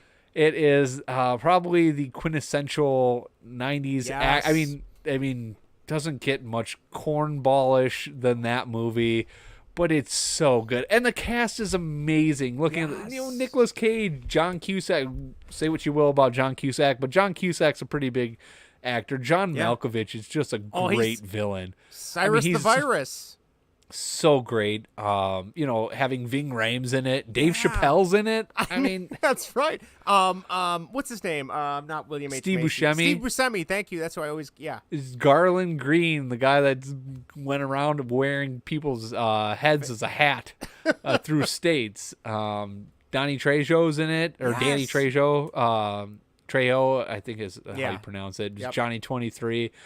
That guy is terrible. I can't picture him as anybody else in any movie besides that guy. Yes. That's just like the way his character is just so creepy. It's such a good movie. So many good lines in it. When he's sitting there underneath the he's sitting underneath a pickup truck, and there's an old man there when they landed the plane and they're refueling. Oh yeah. And they were supposed to take a jet plane to Mexico and leave everybody else stranded. And then Nicolas Cage is hiding underneath the truck because he's trying to find insulin. And then he looks at the old man, and the guy's like scared of him. He goes like, "I'm gonna kill you, old timer." It's just like, what? His accent is almost as bad as your New York accent. Oh, Justin. it varies from like 3 different dialects, right? And put the bunny back in the box? Yes, put the bunny back in the box. Yeah, it's so great, so cornballish. But I love that movie. There's nothing better than that from the 90s is Con Air. That's a good one. I remember my parents renting that as a kid, and they're like, "Oh yeah, it's about this guy who, he was militarily trained, and his body is technically a weapon. That's why he goes to prison." It's such a stupid premise. Concept. And I'm like, "Oh yeah, I am not." As like a 10-year-old, I'm like, "Oh, that's bullshit. I'm not watching that. Forget that." And then I went and played like PlayStation or something. And then lo and behold, like during the pandemic, I think I told this story on one of the episodes. Like I remember running on the treadmill. I'm like, I've never seen Con Air. I was on a Nicolas Cage kick. I'm gonna watch this. And I'm like, oh my god, this is the greatest movie ever. Like this, right? This is so good. And we've talked about this too. He's so bad. Yes. But he's so good. I would argue best Nicolas Cage movie ever. Yes, I would totally agree. Yeah. God, what was it? Thoughts are escaping me as it's getting later into the night. But yeah, it's so bad. The beginning scene. Like, nobody in their right mind, like, he shouldn't go to prison because he got jumped. Like, he got his ass kicked, and then he ended up killing one of the guys because they were beating the crap. Yeah, I mean, that's literal textbook self-defense. Who the hell was his attorney to where they couldn't get him off on self-defense? Yeah, it's just, it's such a good movie. I try to think of the line where the guy that takes the bunny out of the box is asking him about what block he was on. Yeah, I was on A block. Yeah. Well, I don't remember you. Well, there was 170 guys on A block, and I was 170 of us on A block, and I didn't want to know 169 of them. And it was just lines like that. They were just like the one-liners were great in that movie. Yes. I just loved it. Yes, they are. Oh, they're so good. So good. All right. You want to do honorable mentions real quick and then do our write-ins? I didn't write any honorable mentions because it would have been way too long. I figured, there's enough that are going to be listed to say that they were good enough movies. All right. Sounds good. All right. I'll start. You want to start? Yeah, I'll start. Our third co-host, Greg, writes in, says, number 5, Batman Returns. Number 4, Independence Day. Number 3, The Hunt for Red October. That is a great movie. I love that movie. 2, GoldenEye, and Tomorrow Never Dies is his number 1. Pierce Brosnan at his absolute best. Honorable mentions, Jurassic Park, The Lost World, Jurassic Park. I never saw that. Terminator 2, Judgment Day, Mars Attacks. Oh my God, I saw that way too many times as a kid. Mars Attacks. Okay. That's more like comedy than I think action. Air Force One, Twister. He had Twister as well. The Rock, Rush Hour, Con Air, The World Is Not Enough, Batman Forever, and Batman and Robin. Oh, no. Take those last 2 off, Greg. That's fine. Those are you not can good leave them movies. on there. All right. Go ahead. Take your dad's. Pretzel Vince writes in number 5, Backdraft. Is that the Kurt Russell firefighter movie? I never saw that. I never saw it either. I think it was filmed in Chicago or parts of it are in Chicago. Okay. Number 4, Independence Day. Number 3, Boondock Saints. How did I not have that on my list? That's such a good movie. Gosh, I need to see again. Like I said, I could update every hour. Every hour, yeah. I could put that as my number 1. I love that movie. There's such a lot of good lines in that movie Willem too. Dafoe is amazing in that movie. He is fantastic. Number 2, Saving Private Ryan. Number 1, Pulp Fiction. I didn't realize that was I thought that was an 80s movie. Pulp Fiction? No, that was 94, I believe. Okay, that's a good movie. It is a good movie. Honorable mentions for Pretzel Vince. Face Off, another good cornballish 90s action movie. Speed, Con Air, Air Force One, another good one. Eraser, another good one. And Die Hard with a Vengeance. Air Force One's a great movie. Air Force, get off my plane. Although there's no president in my lifetime that would be able to do what he did. They would all be dead. Yes, not a chance. Or they all would have taken the escape hatch. Oh, yeah. No, none of them would have been. No. Not a chance. No, doesn't matter what political party you are. Right. I'm sorry. No, not a chance in hell. Melissa wrote in, she first tried to tell me the first Die Hard, which I reminded her that was an 80s movie. But she then came around and said Speed, True Lies, which I have never seen True Lies. And You have not seen True Lies. It is worth it. And there's a Harrier jet in that movie. There is. I heard about that. And then she also said The Crow, which I have What seen. is The Crow? That's the one I saw. That's with Brendan Lee, Bruce Lee's son. That was the one. He was killed on set because it was a real bullet that was in one of the guns that was used instead of a blank. Oh, jeez. Yeah, so he died during filming, and then they had to superimpose his face on someone else's body to finish filming the movie. I honestly, I saw it once. I remember it being decent. I want to say it's more like he's kind of like a vigilante, maybe taking out gangs at night, maybe. Okay. Like I said, I saw it once. There's a bunch of sequels with other people, but yeah, that was like going to be his breakout movie, and then he was killed in it, died in it. So, pretty messed up. But there you go. Interesting. Yeah. Wow. Yeah, not good for him. Yeah. Anyway. Yeah. Brian writes in, I've been on a Jean-Claude Van Damme. Okay. Jean-Claude Van Damme kick lately, the Kickboxer, Inferno, Time Cop, Lionheart, and Double Impact, and he also had Rush Hour on there. Yes. Jean-Claude Van Damme is really good in The Expendables 2. If you've ever seen The Expendables movie. I have not seen any of The Expendables Just movies. go straight to the second one. That's the best one. And he's the bad guy in The that. Expendables has a pretty good lineup that's almost Predator-esque. Right? Yes, it is. It is. The amount of mass they're pumping is not as high because they're all old. But yeah, if no one has ever seen that It's Always Sunny episode, they're gonna just think we're a bunch of weirdos. But anyway, yes, we are a bunch of weirdos. Well, yeah, that too. Sean says in no particular order: Speed, Jurassic Park, Die Hard with a Vengeance, and T2. Nice, good list there.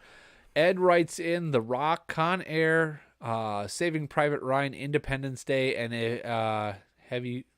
And you have to see True Lies. I'm speaking to you. Yes, you do have to see that. That's a very good Arnold film. Very good. My other buddy, Greg, he wrote a whole thing about how the 80s are the pinnacle of action movies, but Arnold did bring some good ones in the 90s. He said T2, Kindergarten Cop, Jingle All the Way, Put That Cookie Down, and Total Recall and True Lies. Hold on. Yes. I wouldn't consider Jingle All the Way or Jingle All the Way and Kindergarten. I don't even consider Kindergarten Cop. That's a kids movie.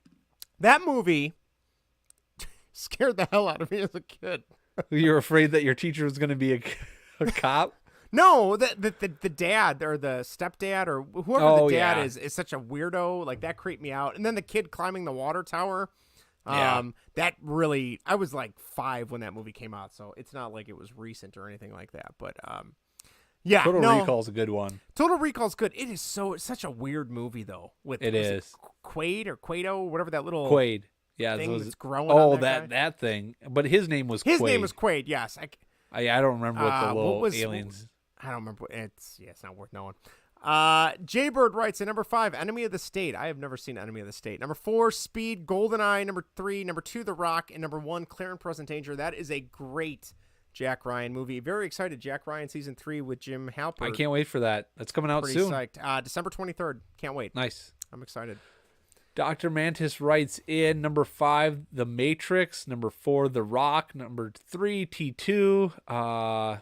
Number 2, Goldeneye. Number 1, Con Air. That's my guy, Dr. Mantis. All right, your mom wrote in. She said her top 5: Speed, Terminator 2, Jurassic Park, Jumanji. Do you consider Jumanji an action movie? No, it's a kids movie. Okay. And Air Force One. She also wrote in parentheses, "Get off my plane." That was a terrible one, Brad. Your first one was better. Get off my plane. That's better. Better? Thank Jackie, you're going to play ball. That's not an action movie, but I need to see that. She said, honorable mentions. Here's another one. Die Hard 2, Twister, Kindergarten Cop, Rush Hour, and True Lies, Vinny. Maybe. Twister and Kindergarten Cop. No, those aren't action movies. I'm sorry. Twister is more of a, I guess you can, whatever. Kindergarten Cop. I don't think Kindergarten Cop's an action movie. There's like maybe like what? 3 scenes of action. I just remember there being a fire drill and he finds kids making out in like a closet. He's like, "Get out. Don't you know there's a fire drill? There's a fire. Get out. Stop kissing and go." I don't know what the lines are. That's probably your best impersonation. I can do a good Arnold when I have to. Ever. Thank you. But yeah, Jumanji, I'm sorry. No. No, that's not an action movie. That's a kid's movie. More so than Kindergarten Cop, which is a kid's movie. Oh, yeah. Without a doubt. But okay, it's a good list. We'll move on. The less said, the better. Erica writes in number 5, Men in Black. That's a good one. I forgot about that one. Yeah, that is a good one. God, there's so many good 90s movies. Number 4, Speed. Number 3, Face Off. Number 2, Independence Day. And number 1, Boondock Saints. Erica, great list. That's probably the first time I've ever said great list from Erica. I was just going to say. I'm going to take the next one because it's from my sister, and I know she's just messing with me. She said, It Takes Two. The Mary-Kate and Ashley Olsen movie? I mean, that might be more of a action movie than Twister. No, come on. Come on. Oh, I remember going to see that movie in theaters with her and my mom. Oh, my God. That movie is so dumb. I'm sorry. Yeah. I had to watch that at home, but... I watched it at home, too. I had to see it plenty of times at home, too. Ugh. Anyway. Tristan writes in Starship Troopers. That's actually a good movie. I've never seen that. It's not bad. It's really kind of different from what I remember. It's just, I think it kind of bounces around on like timeline. Sure. And then she also wrote in Galaxy Quest. It's a reach for action movie, but I digress. And then The Fifth Element. That's the one that you mentioned, right? That was yes, on your The list? Fifth Element. Yep.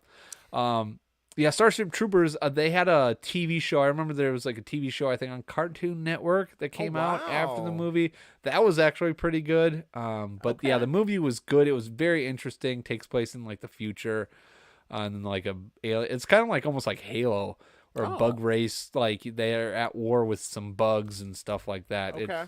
It's a good action movie, I'd say. All right, I'll give it a look. Galaxy Quest, I don't know. That's the one with Tim Allen, Sigourney Weaver, and what's his name from Harry Potter?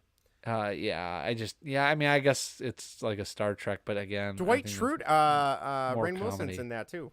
He plays he one is. of the aliens, yeah. Yep. Behind the Mic podcast said he has a split between The Mummy, good movie, and Mission Impossible 1. I remember the first time I saw Mission Impossible 1, I had no idea what the hell was going on in that movie. Right? It made no you had to sense be older. me. Yep. And I was so bummed they killed off Emilio Estevez in the first 5 minutes. I know, right? He gets smushed in an elevator. Gordo, come on. Gordo, You're better come than that. on, man. So, there you go. But Yep. Oh, The Mummy, that's another good one. That's a good one. Brendan Fraser's great in that movie. He is. I'm so glad he's kind of having like a comeback now too. So. Yep. William writes in Face Off. Good one. We talked about that one. Yeah. Kevin said Speed was the best action movie in the 90s. And Mark writes in and says Face Off, The Rock, and The Matrix. Good choices. We've made it again to another episode. We did. I'm just going to throw out a hot take here that GoldenEye wasn't that good of an action movie. I'm going to throw out the video game was better than the movie. I couldn't put that on my top 5, and I like it's just it was tough for me to like even consider that. Like the game was so good and the movie just wasn't. Like there was a vast difference in entertainment. I'm going to throw out an even hotter take. Uh-oh. The only good thing about James Bond is the video games. I'm not going to touch that. No, one. I know. I don't. I haven't seen any of the movies because I love Tomorrow Never Dies. That was. I've never seen that one. I need to see that one's very good. I had the video game soundtrack to that one. The video game was good. Mm-hmm. And the movie was really good. But yeah, the GoldenEye they didn't have like a good. I mean, he had the tank chase in it, but you didn't have his car in it. There was no car chase in it, so. Yeah. I somehow never saw the scene where they're in the bathrooms that ties into the first level of GoldenEye, the game. That's like spot on, like really, really similar. That was kind of cool to see. Yeah, that was, but it was just, it's just I don't know. The game was so much better than the movie, without a doubt. But yeah, I agree with Greg that Tomorrow Never Dies should be ahead of GoldenEye. Yes, and The Rock was a better James Bond movie than GoldenEye. I think you're right. All right. So here's the plan. We have the rest of December. Next week, we have Musical Mayhem. If you're unfamiliar with Musical Mayhem, Vinnie pulls 5 random artists from Spotify. We try and find our favorite songs from them. Dear God, I hope they're bands I've actually heard of. Vinnie, do you want to pull them now or no? Yeah, sure. I'll pull them right now. All right. Who are our 5 for next week's episode? See here. So your goal is to find these artists on Spotify, Apple Music, whatever, YouTube, and listen to them and find out what is your favorite song by them. And then we like to compare and try and broaden our musical palettes, if you will. Oh, God, this is... I'm not, this isn't going to go well. But okay, what do we got, Vinny? First one's called Peace. I have no idea. It's a giant watermelon cut in the shape of a peace sign is the symbol of their album. I'm sure the SEO on that's going to be super easy to find. Yeah, they're on Spotify. Okay. Wiz Khalifa. Lit? Oh, that's an easy one. I already know what my number 1 song is on that one. I know too. Matchbox 20. Oh, I'm going to see them this summer. Nice. Can't wait. Okay, this one's going to be another bad one, but Rich Homie Quan. Okay. I have no idea how this is going to go. Oh, I can't wait. Peace is not the type of band I thought it was going to be, but what are they? Does it say? It does. They're four. Okay, there's a picture of them on Spotify, and it's 4 guys in bathrobes. So, oh God! All right, that is not what I was thinking either. Let's see. Would they have anything? Alternative love songs is what they are discovered on. None of the fans also liked Palma Violets, Swim Deep, Superfood, Jaws, Spectre, or the other bands that are similar. Oh, okay. Yikes, man. But they have 263,562 monthly listeners. So okay. So someone's listening to them. Not us. Not me. Not yet, anyway. No, but I will this week, unfortunately. Yeah, Rich Homie Quan. I'm excited to hear all about him or her. It's a him. Okay. It should be interesting. It might be along the Tyler the Creator type of music. Oh no! But he has 2,222,636 monthly listeners, so a lot more than Peace. All right. Yeah, he's been around a lot longer too. There you have it. Try and find a song from the band Peace that you like, a song from Wiz Khalifa, a song from Lit, a song from Matchbox 20, and a song from Rich Homie Quan. And we will talk about which ones we liked and why on next week's show. And then in 2 weeks, on December 15th, we have our buddy Cody Del Mendo of CHGO and CHGO Cubs coming on. He's gonna be on for the whole show. I'm really excited. We're gonna talk Cubs, Bears, all that good stuff. And then we talked about topic ideas. He said, let's do it. We are going to rank our favorite Christmas presents of all time to kind of share with that Christmas theme. So that is the plan for the next 2 weeks. So get thinking on that. We'll be doing that in 2 weeks. Vinny, you got anything else? I don't. Good. All right. Why does it sound so loud? All right. Again, right into the show. Find us on youtube.com/baseballwhatever. Tweet us at baseballwhat. Email us at baseballwhatever@gmail.com. Leave us a 5-star review on your podcast app of choice. And don't forget to text or leave a voicemail at 1-913-808-3278. The number again is 1-913-808-FARTS. This was a lot of fun. We will be back next week with more tomfoolery and shenanigans. And we'll be listening to our buddy Rich Homie Quan. I cannot wait. Stay safe. Have a great weekend. And we will see you next time. Bye, everybody. See ya.